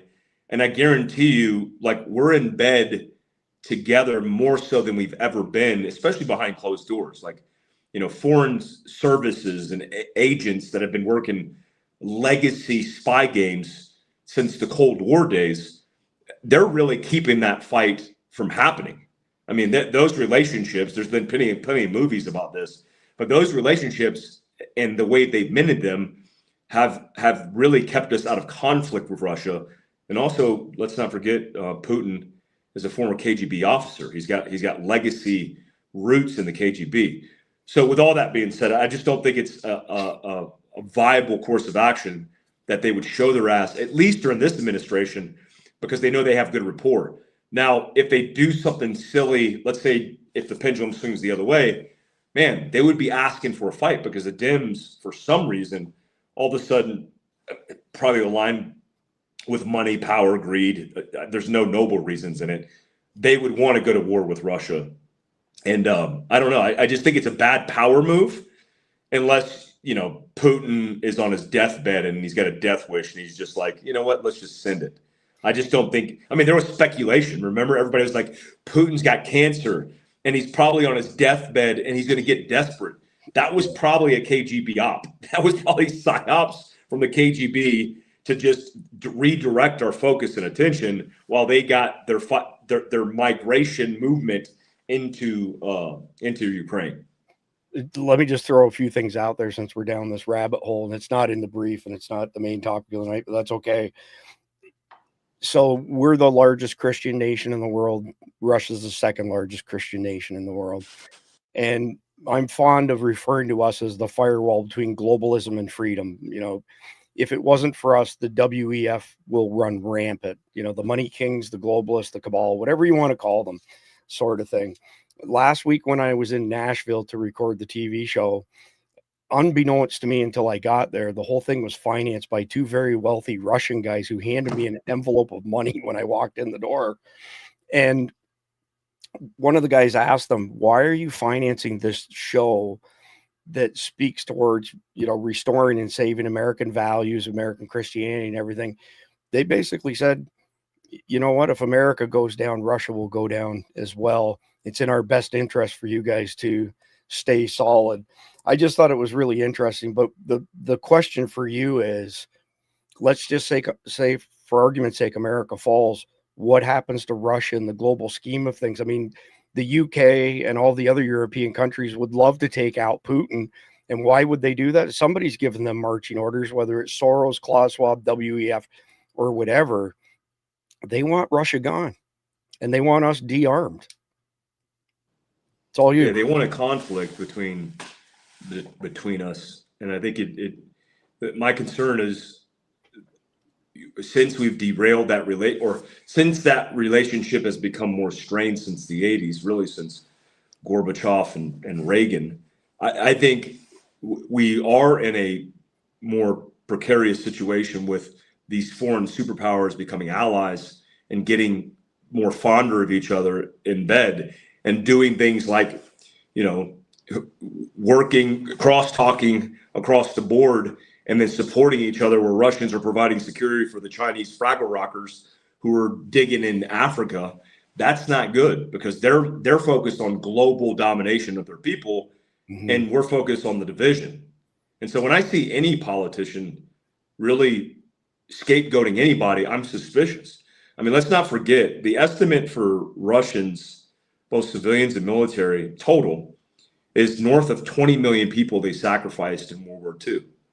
We were allies. Like, if it wasn't for the ground they stood in certain specific battles like Stalingrad, right. I mean, a lot of the world would be speaking Japanese and German. And so my whole thing is like, am I a Russian lover? No, but I'm a Russian hater. I'm absolutely not, because they're foreign superpowers. So we're meant to go, those guys must be the enemy. And it's like, choose your enemies wisely, right? Be very selective of who your enemies are. And if politicians, especially seeing the Democratic Party go after the Russians, I immediately think to myself, who are they in bed with? What's the reason they're lobbying? Is it the companies? Is it there's some other influence, because they didn't just wake up one day. Nancy Pelosi, who was very supportive of Russia in her 40-year tenure, all of a sudden flipping and turncoating because her party's like down with Russia because of Ukraine. I mean, if we're talking about taking land, I mean, we can get into that conversation with America's history with doing that. So let's not sit on our high horse. Do I think it's bad to invade other countries? Absolutely. What about Afghanistan? What about Iraq, where I shed the military, my brothers shed a lot of blood. And why were we invested in those wars? Because of politicians that lied to us. Now we know that lied to us full circle. Forget about the specific operations and the bad guys that needed just killing. Let's talk about the investment in all of our resources, including the sacrifice of many men and women from America because of politicians trying to line their pocketbooks. So I'm not in bed with any camp, especially a politician, and I will break down the variables and get all the information and make those decisions on my own. But just to blanket order a country and say those are the bad guys, I don't do that anymore. Maybe when I was at E5 in the U.S. Army and didn't know any better, I would, but not anymore. Yeah, and I don't disagree with that at all. I would just throw this into the equation that I think Nancy Pelosi and the rest of them, started going anti-Russia at the same time that they became anti-American and have done everything that they possibly can to weaken America, flood us with people from third world countries who hate our guts, create, chaos and division. And if you think about it, if that's what their goal was, and then you put it in the context of Russia, it's basically paves the way for 15-minute cities globally. It basically paves the way for one world order, one world government, because we go down, the whole mechanism goes down, for lack of a better term. But what I was also thinking, like, just lessons from the past. So it was like days after 9/11 1.0, and the shit is hitting the fan here, and Russia quietly grabbed chunks of Georgia. And then that was actually the beginning of them meddling with Ukraine on a larger scale, going back, what's that, 24 years now. And I think there's some correlation between us being distracted doing something or tending to something and them doing something, but it's not always kinetic. It's not always taking land. There's other things that they may feel. I think that Putin might feel that he could get away with. I mean, when we had all of the when you guys were deployed to Iraq and Afghanistan, that's when he rolled the tanks into Crimea and got virtually no pushback other than Obama saying, don't do that, and then didn't do a dang thing about it, sort of thing. So I just think Putin's a bit of a wild card at the end of the day. And my methodologies look at the past to see if we can predict what's coming forward. I don't know that Vladimir Putin's that predictable, though, because as you pointed out, as a KGB senior guy, their whole thing is to not be predictable, right? So, but moving on from that was kind of took us through segments 1 and 2. I'll move into like segment 3. So if 9/11 2.0, or when it goes down, what happens to our military that is deployed abroad, Mike? Do we reel you guys back? Do we bring you back to the homeland, or do you guys keep a presence overseas at however many bases we have now worldwide? Yeah, that's a good question. I mean, we're far stretched. I mean, I saw it happening in real time where we had military, even though they would say, hey, we don't have declared troops here, we'd have special operations guys all over the map. It almost made me like take a step back and like, what are we doing? I mean, well, what we're doing is we're scaling. I mean, Joint Special Operations Command, the Department of War is a business, and you don't grow, you don't get more money the next funding cycle, October to October, without justifying the means. You don't get an officer evaluation report with good bullet points to get your promotion unless you're growing and scaling. And so I think with all the saturation we have globally, you would see specific bases shutting down. I mean, we're still in Germany, guys. I mean, we're still in South Korea. We're still in Japan. I mean, we're still all over the world based on the end of the war in 1945 and then just setting up shop. And I think it would be due time. One, I think we should be doing that anyway. But I think it would justify pulling back security forces and important personnel, not just the National Guard. They're not trained, man. I mean, I was in the National Guard. I was an operator in the National Guard. I was a special operations guy, but I saw the National Guard. It's scary to think that you would go to war or be in a gunfight with National Guardsmen. No offense, they just suck because they're part-timing a job that requires full-time commitment. It's like saying like you could part-time being a paramedic. No, you have to commit to it. You can't part-time being a combat controller. You have to commit to it unless you really want bad things to happen. So we need those active duty personnel to come back to the homeland. I think we should do it all. I mean, there are plans to move and migrate forces back, by the way, especially because it falls into the authority of HEGSEF, but for border security and border patrolling. We used to do it in Texas in 19th Special Forces Group, where we would augment border patrol. I mean, it's an ongoing mission right now. And so we definitely need to do that. Will it take, I mean, an Afghan national just tried to assassinate 2 guardsmen. Is that a... Nope. It looks like we just lost Mike. Completely disappeared. Let me see if I can get him back from the back end. He appears to have had a technical malfunction, and that hopefully he'll get back on here in a second, because my next question for him was that I just took a quick look, and it sounds like we have something like 750 bases outside of America and somewhere around 500 inside America. And there seems to be lots of debate over what constitutes a base versus a site. And I was going to ask him for his insight on that. I mean, I think 500 bases sounds a little out of whack to me for domestically here. Some of those have to be sites as opposed to bases, I would imagine. But yeah, even his ghost has disappeared from the back end of the software now. Hopefully, like I said, hopefully he'll be back in a second here. But while we're waiting on him, I'll go into segment number 3. So in my mind, 9/11 2.0 happens. We pull a bunch of forces back from abroad. And I think during that high period of confusion, if Putin's going to do anything, that's probably when he's going to do it, pardon me. And I don't disagree with Mike that it wouldn't make sense for them to, be overly aggressive with this stuff. There we go. Get Mike back up there. Hey. Yeah, me? Yeah, got your sound, man. So I was just jumping into segment 3, but I got him back up now that you're with us. I had a quick look, Mike. I'd like some clarity on some numbers. So it sounds like that our Department of War says that we have over 750 bases outside of the country and almost 500 inside the country. And then I looked quickly at some of the debate on those topics or numbers while you were speaking. And it sounds like, some of those aren't bases, they're sites. And is that what you were referring to? Like if we put a bunch of you guys over it, that's a site, that's not a base?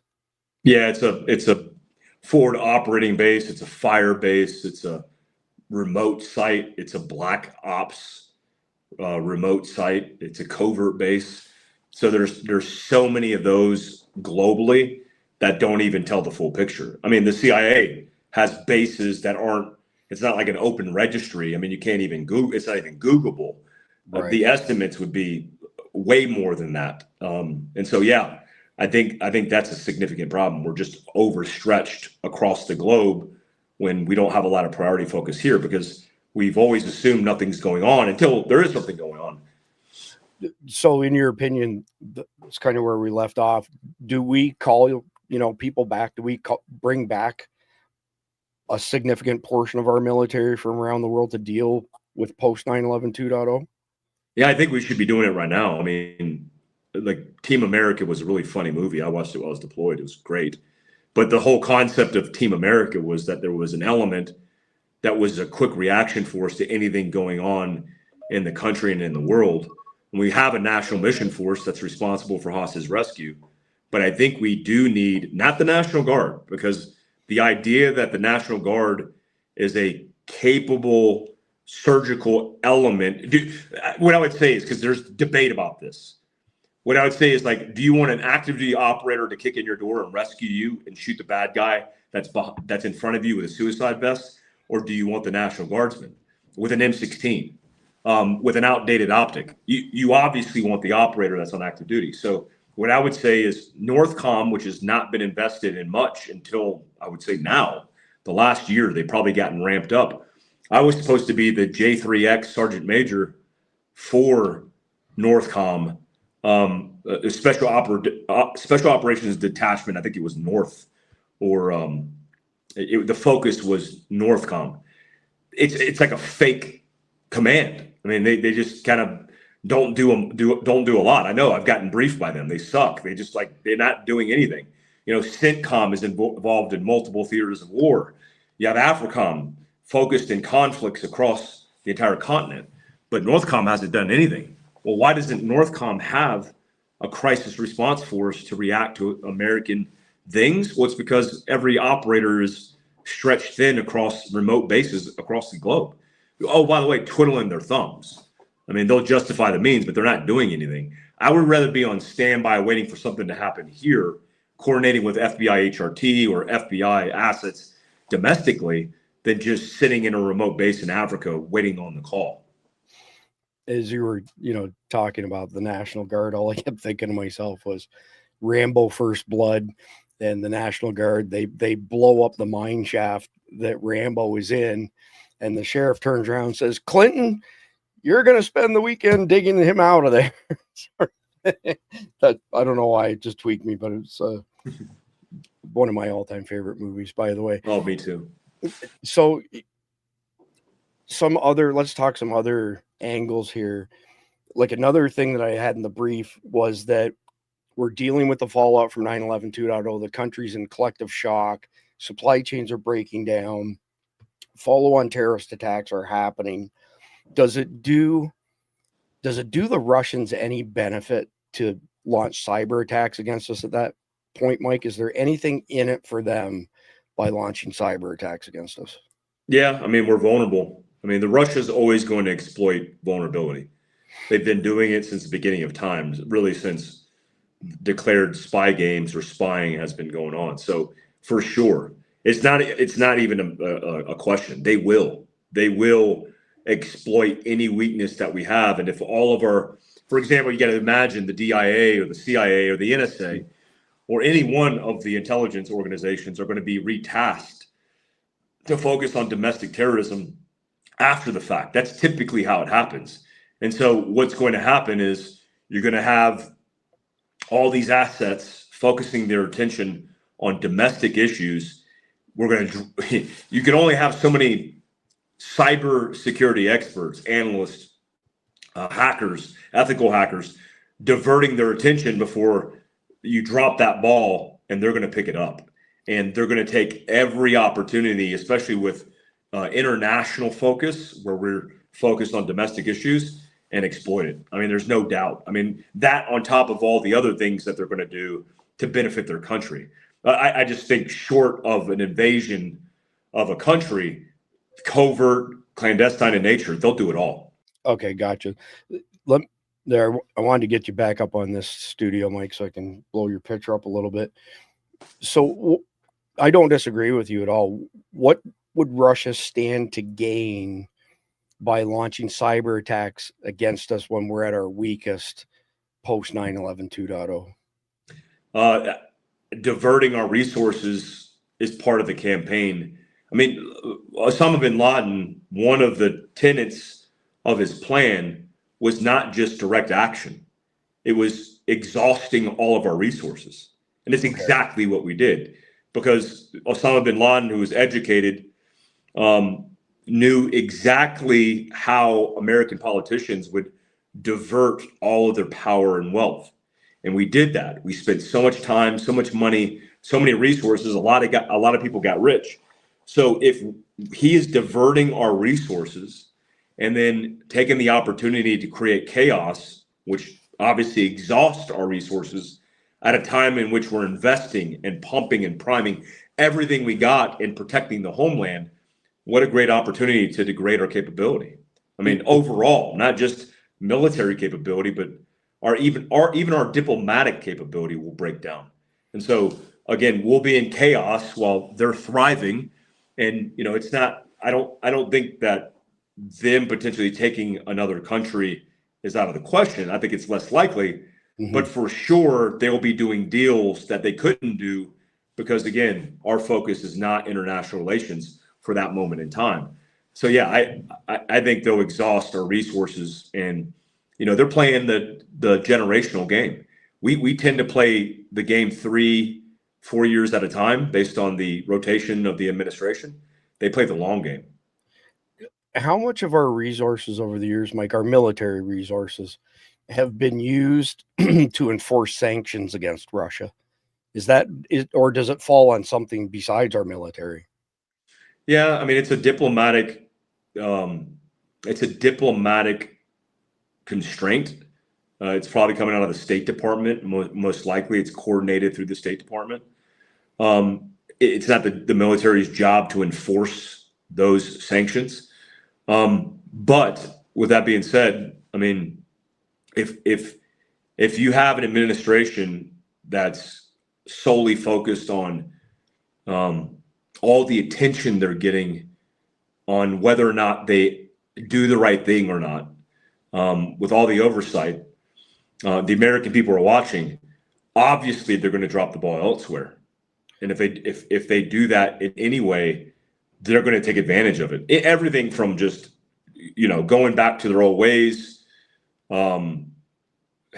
sabotage missions galore. They're going to do a lot. It's just not going to be in the headlines necessarily. So where I was going with that, I was thinking in terms of how, we'll have the Navy patrol and choke off the Strait of Hormuz if and when we're enforcing specific sanctions against Iran, especially oil-related stuff.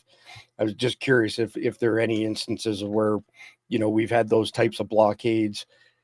What definitely past the Cold War, because I'm sure we had them during the Cold War, but after that, I was just thinking, if we recall a whole bunch of stuff, does it weaken our ability to physically enforce sanctions on them? That's where I was going with that. Yeah, I just mean but look, I mean, sanctions are tough. Most sanctions are financial constraints. They have nothing to do with preventing the passage of a boat or a vessel. I mean, the Strait of Hormuz, the coast off of Yemen. I mean, it's a prime example. It's like, how much can you actually do? You're patrolling hundreds, if not thousands, of square miles that even if you had the entire Navy on the water, you wouldn't be able to prevent some of the interdictions that are happening, or some of the smuggling that's happening. So I think, when you look at technology and you look at the things that we're doing now, we're doing a lot from satellites. We're doing a lot from the sky. I can't recall any time that we physically had boots on the ground, maybe seamen in the boat that were, managing some kind of constraint that we imposed. But I just can't think of one single constraint that we've tried to enforce with the military. Again, most of it is financial, and it's hurting them in the pocketbook. That actually makes a difference, not stopping a couple of Russians from going by in a boat. Well, so what comes to mind for me as you're saying that is the Nord Stream pipeline, and it being blown up, therefore halting the transfer of, I don't know if it was oil or natural gas going to Germany in particular. And by blowing up the Nord Stream pipeline, they essentially cut off the flow of money from Germany back to Russia for that fuel. Speak to that a little bit. I mean, I know you're Green Beret, not a Navy SEAL, but I saw lots of reports at the time that said nobody but the Navy SEALs, our Navy SEALs, could have pulled that off. Well, I don't know if that's true or not because I'm not an operator like you, but thoughts on that? Well, it's partially true. I mean, SDV, which is rarely talked about in the military or talked about open source, it's highly classified, by the way. Clue me in on that acronym. What's special that? delivery vehicles or boats? It's Okay. basically mini subs. It's the way Navy SEALs infiltrate underwater into denied territory. It's one of the most clandestine, covert secrets that's actually pretty secret still. I mean, I've known lots of SDB guys, and they won't even tell me the specifics of what they do. With that being said, we certainly have the capability to do that. But Russia, I mean, look, if Russia didn't have the capability, they would just sacrifice as many people as they need to get it done. I mean, that's what's happening in Ukraine. They'll just throw more bodies at the problem until they figure it out. It's a controversial issue because obviously, if we wanted to create a campaign of misinformation and cause a lot of political fallout, well, it sounds like the perfect clandestine or covert op from the CIA. Refresh my memory, Mike. BUDS, that the Navy SEALs go to BUDS. It's underwater demolition. But what does the whole acronym stand for again? It's C. You're asking me a Navy SEAL question. it's the SE is sea, air, and land. So the whole premise of SEALs is that they're able to infiltrate via many means. Having known SEALs and worked with them my entire career, it's actually rare to see SEALs do any maritime operations. I mean, they do it. They do VBSS. They do all these acronyms for waterborne and maritime and underwater ops. But so does special operations, or so does special forces. I mean, we have our dive teams, we have our Halo teams. We kind of break down the specialties when a SEAL is allegedly supposed to be able to do it all. Gotcha. Basic underwater demolition. The B came to me there. I just remember Don Mann telling me how when he first signed up for the Navy, he thought he was going to go to BUDS right away. And they said, yeah, no, you have to do something else for 2 years. And he became a medic instead. So that's it for the first 3 segments. We've got 2 more segments per usual. I want to quickly mention this is a one-time thing. We've never done this before. 50% off Survival Dispatch Guardian memberships through till midnight Friday night, only on the annual membership. So instead of paying $74.99 a year, which gets you 2.5 months for free, usually it's now isn't that awful? $37.99. You'd think I'd have that committed to memory, but if you buy anything from Carnival, if you go to carnival.com and use the code EATMEAT, all one word, to get 10%. There was a problem with it earlier today. It's been fixed on there. And if you forward the receipt that you bought more than $99, we'll give you an extra 3 months on your Survival Dispatch Guardian membership. So essentially you will get 15 months at $2.50 per month is what it works out to. So less than a cup of coffee. Biggest thing that people sign up for the Guardians for is our signal channels. We have 6 signal channels. So we have a general chat. We have a news channel where we have a dedicated team of 12 individuals who do nothing but scour for news and intelligence. We have the Survival Dispatch emergency notification system there that I spoke to earlier. So it's just one of 4 locations that they go to. They also go to your email. They go to the POC radios like these guys, and they go to our Substack as well, which is survivaldispatch.news. But you also get access to the AMA signal channel. So Ask Me Anything. We literally just launched that. You get access to our survival and prepping channel. You get access to our threat wire channel, which is for security bulletins. And the reason we did that is the main chat gets over 12,000 messages per week. And it was like looking for a needle in a stack of needles. So we've created all these different signal channels that are topic specific. And why did I choose Signal? Being a guy coming from tech, censorship, and suppression. That's why. Signal is not a platform. It's a messaging app. And here's the advantage to it. Number one, before somebody says, oh, Signal's, vulnerable. No, it's not. It's open source software. I've reviewed the code base on their GitHub over 100 times over the years. And I'm one of many tens of thousands of programmers who've done that. There are no backdoors in Signal. The encryption algorithms have not been broken.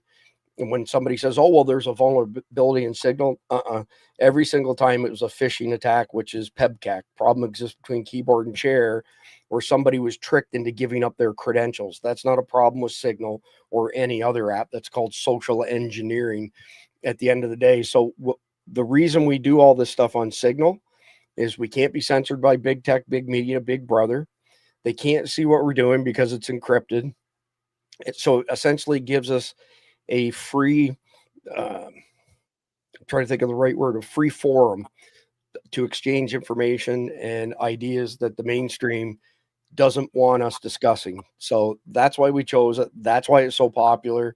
And again, until midnight Friday night, it's 50% off annual memberships, $37.99 for you. We've never done that before, and I don't know if we'll do it again. I did see we got pretty good traction today. It was a lot of new people in the chat, which was impressive. It's good to have some fresh blood get into these things. So with that being said, we're going to go into segment number 4, which I titled Reaching the Sand and Oil. So in the Middle East, Russia is, trying to cut deals with all these shaky regimes. It's nothing new. And that could be everybody from, Iran to Yemen to Somalia, and the list goes on. And basically my thoughts are, Mike, is that if we start recalling military assets, maybe that creates somewhat of a void, not for them to attack and invade those countries, but to actually cut deals with those countries that may be out of the question as long as we have a strong presence there. And I think energy is the key thing. Energy and natural resources, the key things. But imagine we retract and all of a sudden Russia starts building all kinds of pipelines to these other countries. Could turn into a complete cash cow for Russia. There's many people who believe Vladimir Putin's actually the richest man in the world, worth over $1 trillion, and that it's not Elon Musk. I don't know. I can't say that either way. But at the end of the day, from Tehran to Tripoli and all points in between, Russia has been not so quietly actually teaming up with these guys. So, Mike, I want to ask you, what's your impression of the relationship between Russia and Iran from your perspective? Well, it's getting better. I mean, look, these powerful regimes that are alleged foreign adversaries to our politicians, I mean, to the government, they're the ones who put it out, right? I mean, I grew up in the military. My first duty station was Fort Myer, Virginia, and I had Iranian friends. I mean, there were people in Georgetown that were Iranian and they were Persian, and they were really nice people. I used to eat with them, hang out with them, and until I got older in my military career and realized like Iran was, launching proxy attacks against coalition forces, I never would even think that Iran's a bad place.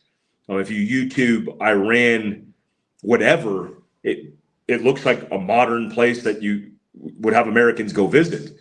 So it's a significant problem when we have literally destroyed our relationships with these countries, whereby they operate in a silo and then they cooperate with one another and grow their adversarial capability. I mean, it's just insane that, again, keep your enemies closer. Like Right. you would want to build relationships with them so that you understand what's going on, so you have some diplomatic relationship. Biden didn't talk to the Russians his entire time in his administration. And so when you look at what's happening, for example, in Venezuela is a perfect example of this, where, Venezuela produces more oil than Saudi Arabia. Mhm. It's like 20% of the global, it's 18 to 20% of the global oil is in Venezuela. So when I see things and I'm like, oh, this is happening, man, you better believe there's a lot of people getting in bed, because it's literally the survival and future for your nation if you're not. And so it scares me, because I know the more distant we become, the more isolated we are, the more in danger we are. The worst case scenario would be Russia, China, North Korea, and Iran teaming up and just coming to the diplomatic table and saying, listen, we have the ability right now with our nukes and China's nukes, this is Russia, to destroy you. And if you want to wage that war, we can, or you guys can come to the table and give up something. I mean, that's how the negotiation will go, because we're not going to say, oh, we're going to go to war with you. They could bring it. I mean, they can't bring it alone, but they could bring it as a coalition. And that's scary. That's actually a really bad situation to put ourselves in. So it seems to me like I'm glad you brought Venezuela into this, because oil seems to be one of the most common threads in all of these conversations of us versus them, or us partnering up with them, meaning the Middle East. And there's obviously super strong connections between Iran and Venezuela. And Iran's put a lot of time and effort and money into Venezuela, and not just oil related stuff, but because of the terrorist pipeline, right? The Hezbollah guys, so on and so forth. Is there anywhere that we've got a hot spot right now that you know of that's not tied to oil somehow? And I'm not talking about Gaza and Israel and Hamas. I don't even want to talk about that crap. I think it should all just go away. I don't want anything to do with it. But is there any that where this is not predicated on oil that you can think of? Well, let's just take the contrasting approach. Okay. Let's take, for example, Africa, Sub-Sahara, and the genocide of Christians in that continent. It's not just Nigeria. It's not just Sudan. It's multiple countries. What are our interests there? We have no interest there. I mean, Trump says, hey, if you don't stop and the military doesn't gain control, we're going to come in and flex. Are we? Probably not. You know why? Because there's no benefit for us. So there has to be a profound benefit to repay the debt. If you're deploying and you're churning the resources and you're spending hundreds of billions of dollars a week on having your guys there, then what's the benefit for us? Which I thought was a genius idea working with Ukraine. Because if we had a mineral deal in the ground and we had American contractors, American service members, American citizens doing business in Ukraine, guess what? It's an economic powerhouse where everybody benefits, and it's less likely the Russians are going to attack, because they would be declaring war on America. And that's a great way to look at it. So the answer is no. I mean, every place where there's significant genocide and death, actual genocide, not this fabricated term from the left, we're not invested at all, because there's no interest. I mean, obviously there's a history lesson called Iraq that we could discuss, but it's like, what are we doing with Venezuela at all? Well, there's a lot of oil there. And on top of that, they're smuggling a lot of drugs. Guess what? It's perfect opportunity for us to get access and placement and justify the means. Great answer, Mike. Great answer. I like where you took that. That was pretty brilliant. So let's just jump into the final segment here, which I titled Survival Mode Activated. So as the dust settles post 9/11 2.0, we start hearing some intelligence, let's say, that we took our eye off of Russia while we were trying to tend to the 9/11 2.0. Of course, we still have these follow-on attacks that'll go on forever and a day because of the 200,000+ SIAs that Biden let into the country, special interest aliens. The only way you can be designated an SIA is be a known terrorist or affiliate of that. But then all of a sudden, we see that exactly what you said, Mike, partnerships form. So Russia starts forming all these strong bonds with all these other countries that by themselves, not much. Together, then it becomes a force. My concern is like we retract because we've got to look after the homeland because of the extent of 9/11 2.0 and the ongoing attacks that will happen, ad infinitum, that exactly what you suggested happens. The enemy of my enemy is a friend of mine, and they all team up together while we're weak and focused on us. And all of a sudden we come up for air and discover exactly what you said. They've all joined up together and put us, in a pretty brutal spot. So is there one home front change that you can think of that you would push today to make sure that 9/11 2.0 was either mitigated or stopped. Is there any way to stop this at all, Mike? There's no way to stop it. I mean, I could make something up that sounds good, but I mean, I could create a variability in the equation, but the reality is the math is, 1 + 1 = 2. It's going to happen. So you can't mitigate something that you're on the defense of, because it's going to happen. It's like my team sergeant used to say when I was in a remote fire base and I was in charge of base security. I'm like, well, what else can I do? He's like, nothing. You've done enough. Because the reality is we're going to be attacked. And if we're not going to be able to prevent it, but we can mitigate the damage done. The perfect example is what happened today with these National Guardsmen. There were 3 of them together. They got shot likely in the back by this Afghan national that's here illegally. And it was a time of his choosing. They get to choose the timeline. They're the insurgent. They're offensive. Gotcha. We're in a reactive posture. So there's nothing you could do. You could have Delta Force on every street corner and plain clothes across the country, and they will find a way, because we're in a non-permissive or we're actually in a permissive environment, where they're in a non-permissive environment. They get to down select the timeline. And so again, there's nothing that you could do. Now, the prime example was like these guys' jobs was to mitigate risk. They actually were the victims because they were overt in their capacity. As much low signature surveillance and exposure as we can get, that will benefit us. The most human intelligence networks, the robust nature of that will give us a tactical advantage. But it's nothing on the up and up. It's not staging a unit. It's not putting a unit on the streets. It's not presence patrols. None of that will prevent American citizens from being exploited and becoming victims in this type of scenario.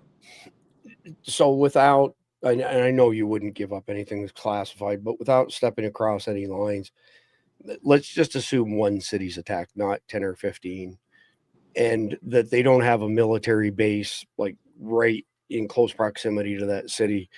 What's the timeline for getting operators deployed and on site and engaging? Well, it's easy to send small teams. It's as long as a plane can fly. I mean, you can load them up really quick. It's the equipment.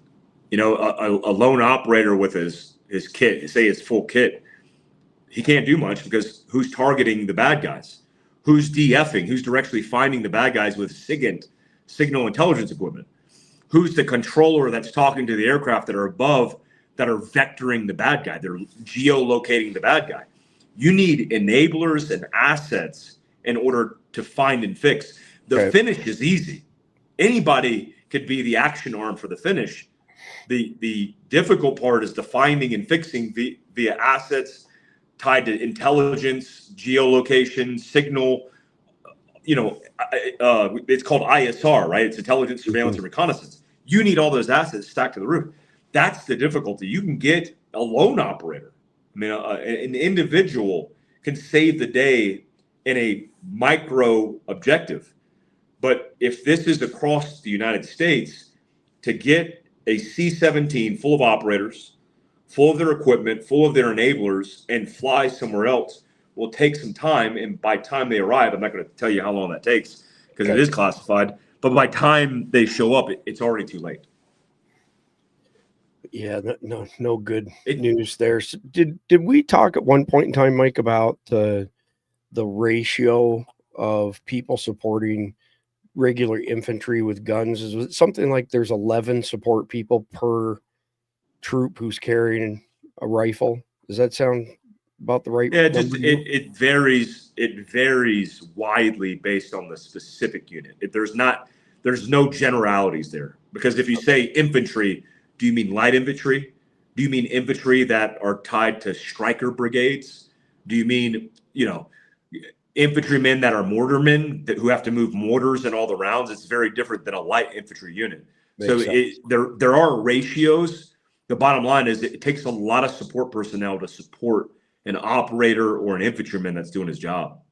So no, I'm not asking any specific numbers, just looking for some point of relativity. So you guys, tier one assets operators, does it take more support personnel to support you guys because of you guys are taking on the biggest, hardest, toughest tasks out there?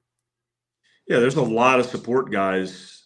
I mean, from guys doing the administrative duties to the guys that are building the intel packs. I mean, these organizations aren't just full of operators. I mean, again, the fixing is one of the most difficult things that you have to do. And again, the operators aren't doing that. They're doing the finish. So it's a lot. It's a lot of assets, and it's a lot of people. There's a lot involved. And I don't know if they plan for this contingency. I'm just not privy to this information anymore. I don't think they are. I mean, there's plenty of domestic assets that do this. FBI HRT is obviously one of them. Department of Homeland Security has their quick reaction forces, their special response teams. So those guys will be on the hook. It would take a catastrophic, multi-pronged, deliberate attack in order for the military to be involved. I mean, we have that line in the sand, and a lot of people historically would agree with that, but there's not many countries that follow that. I mean, the United Kingdom, Australia, all of them integrate their special operations guys and their talent to go after bad guys on the homeland. So I think we and maybe a few other countries have that line in the sand. Where I was going where I was thinking, Mike, is that because you guys being top tier assets, and like you said, it takes time to pull everything together to go. The relativity I was looking at was, and just bullshit numbers, not real numbers, but if it takes 10 support personnel, let's say for a light infantry guy in the front line, is it 20 personnel per operator doing far more advanced missions, so to speak? And then where I was thinking from that is the more support personnel required, the harder and slower it is to coordinate and get deployed to unsiege the 10 to 15 hospitals. That's where my line of thinking was going. I don't know if that makes sense. Yeah, I get it. There's so many well, here, let's take the contrasting argument on this again. The National Guard has no assets. Like if you're in a National Guard unit, you don't have a plethora of support. Okay. And anybody who debates that, I was a sergeant major in the National Guard. I know, and who specialized in operations, I know that for a fact, because you have to basically self-sustain yourself in your organic units. So we leaned in on adjacent units to do support tasks or roles for us, but it was not definitive. It wasn't built out a lot like active duty units, where a brigade will have brigade enablers or brigade support personnel in order to do things like communicate, whereby you're just out there flapping. And so these support guys who go, or not support guys, I don't mean to say it that way, but like the National Guardsmen that are on the ground, they might have an S2 guy who specializes in intelligence, but they don't have a robust S2 capability. They just have a couple dudes who are designated S2. They might have never deployed. They might have never set up a tactical operations center, and their job is to collect intel and then feed it to the beast. Well, guess what? That's not very optimized or efficient. And when you have a National Guard unit that's supposed to do the homeland protection in charge of domestic protection, it's not going to fare well for the livelihood of American citizens using the National Guard. So that is the benefit, whatever the ratio is, of having robust support personnel that are going to allow and facilitate these operators to do their job. Okay. Yeah, I appreciate the thoroughness on that, Mike. So basically just wrapping up on the main topic, and then we just got a couple things like the hero of the day. But it seems to me that it's a piling on type of scenario. When the shit really hits the fan here, we're probably going to see most of our enemies pile onto us in one way or another, take advantage of the situation, I guess is where I'm going with that. Is that kind of it's going to be a spectator sport. We're going to be reactive to everything, and hopefully our government and the entities that are being, there are FBI in Salt Lake City that are being leveraged and utilized doing presence patrols in Washington, D.C. So it's like how safe is your community now being protected by the, in air quotes, government, federally or locally, when their priorities aren't the home front or national security in the country, and instead it's focused on other things, other priorities that aren't necessarily our priorities. I appreciate that thoroughness. So this is like my favorite part of the whole night. 3, 2, 1. I polled our audience, Mike, and I said, are y'all, getting tired of the Carnival music at the opening?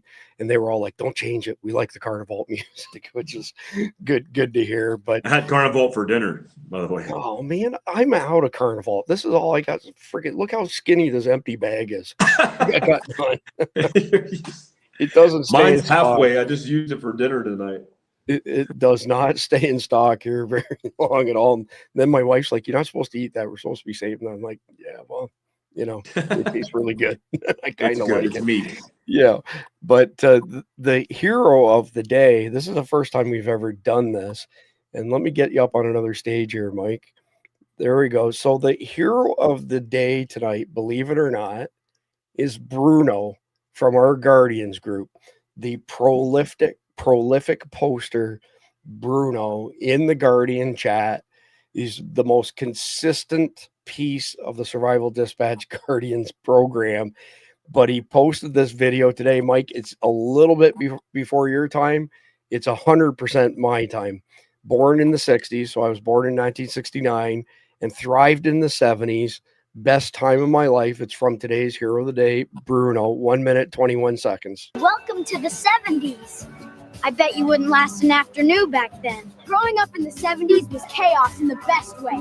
We didn't need fancy entertainment. We had dirt, sunshine, and imagination. I promise you wouldn't survive a morning we woke up, ate cereal with enough sugar to stun a horse, and ran outside like we were avoiding taxes. Back in the 1970s, getting in trouble didn't mean losing your phone. It meant your mom yelling your full name and natives coming out like it was a TV show. We didn't need entertainment. We had sticks, mud, and absolutely zero supervision. Peak childhood. No Google, just parents saying, look it up, and tossing us a dictionary big enough to break toes. Want music? Hope your vinyl didn't melt in the sun, or your sibling didn't accidentally sit on it. Hydration? Warm garden hose water. Vintage flavor. We were built different and fell off your bike? You stood up, checked if anyone saw, and lied, I'm fine. Parents didn't track us, they just yelled, be home by dark. And somehow, we survived. So tell me, could you survive the 70s, or would you tap out before lunchtime? That's so awesome. It is. So true. I really appreciate that, Bruno. That was just absolutely fantastic. And up next, we've got the reader-supported or submitted story of the day, pardon me, and it is from Ma of 6. And this is another good one. I have a different message. I don't want you to unfollow me. I want you to follow me so I can wake you up. This is a real threat to the West. Seemingly, the UK has already fallen. Canada is not far behind, and America is their trophy. I, for one, will not go down without a fight. 57 seconds.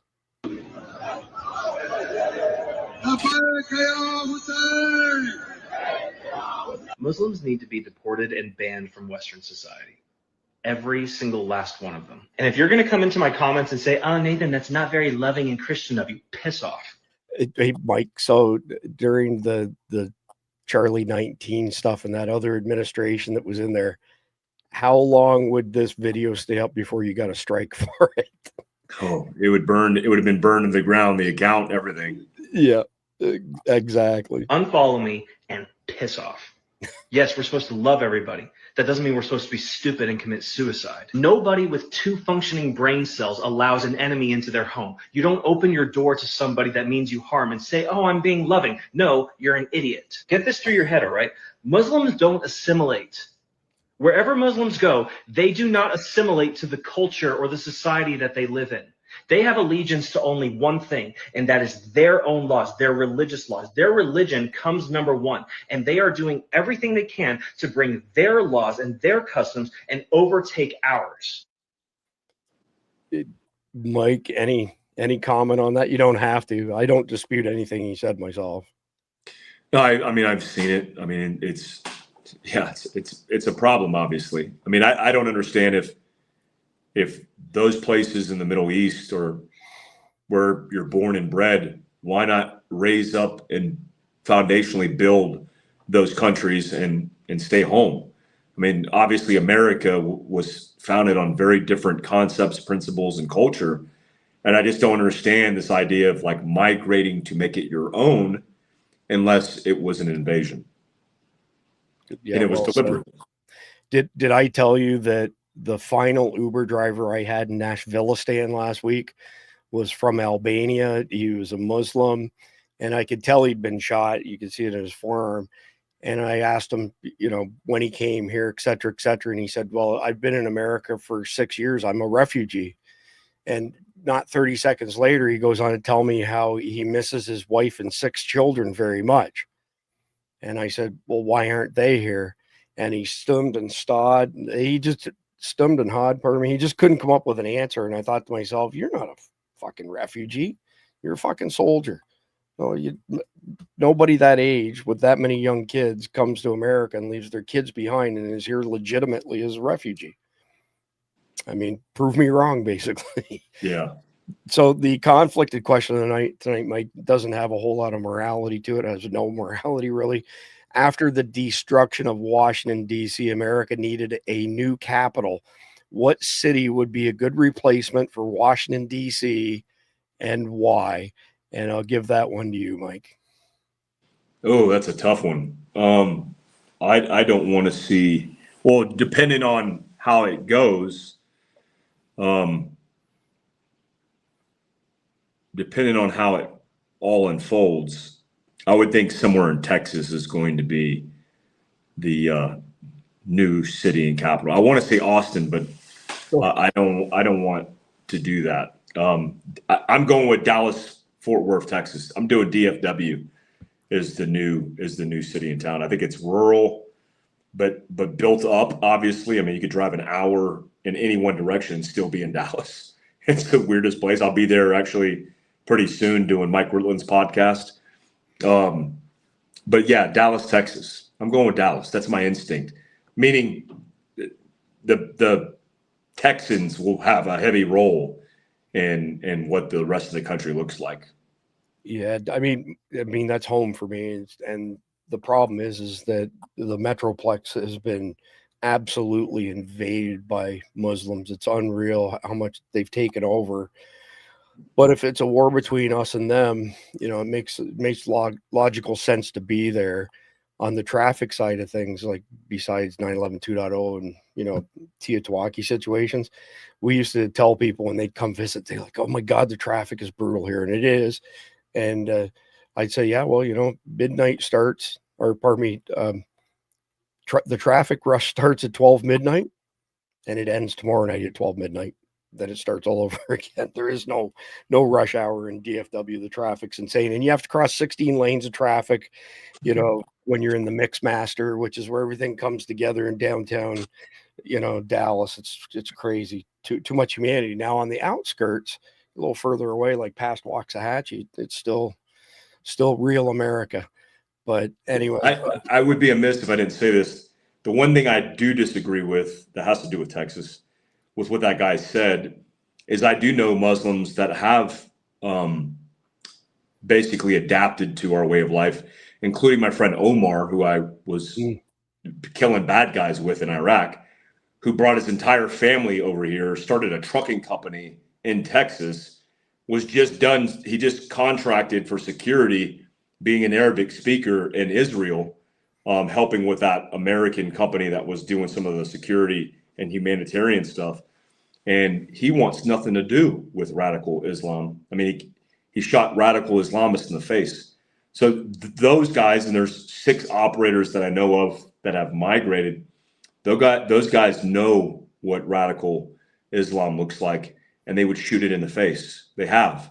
And those guys don't want anything other than peace, freedom, and to live their best life. So I disagree with the blanket argument that it's just Muslims that do that. No, it's radical insane people that do that. And there just happens to be a majority of radicals in that culture and that religion across the world. But there are plenty of good Muslims who have fought that and who want nothing to do with it.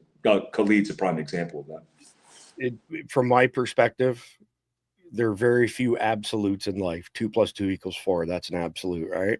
Yeah. But everything else, there's always outliers of different, relativity, so to speak. A great example would be violent crime in America. If you take young black males between the ages of 18 and 30, it represents approximately 3% of our population, and it by far accounts for the most violent crimes in America. And most of those violent crimes are perpetrated on their own people, like Chicago and places like that.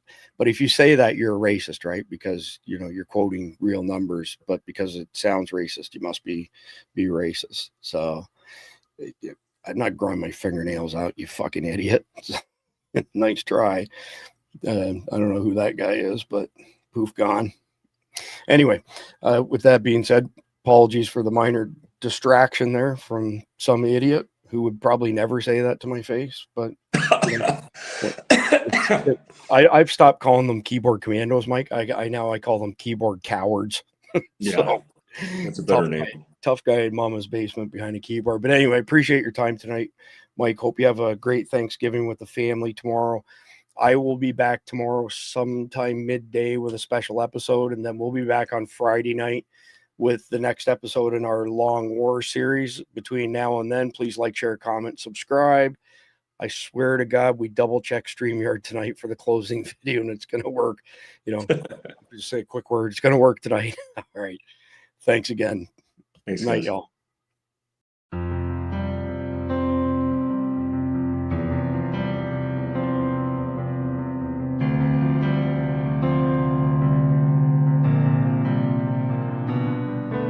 Sometimes we need reminding how easily we forget heroes that came before us. Some are living now, we haven't been. The stories of America are still relevant today.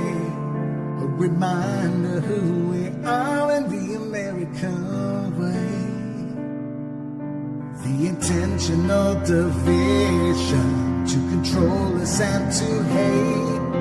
Now's the time to tell our stories and what makes America so great.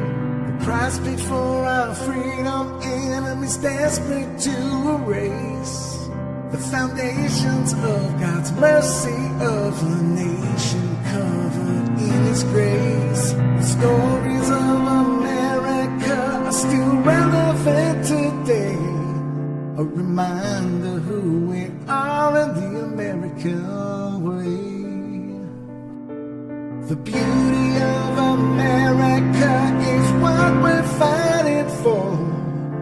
God bless the storytellers, we want more. Sometimes we need reminding how easily we forget heroes that came before us. Some are living now,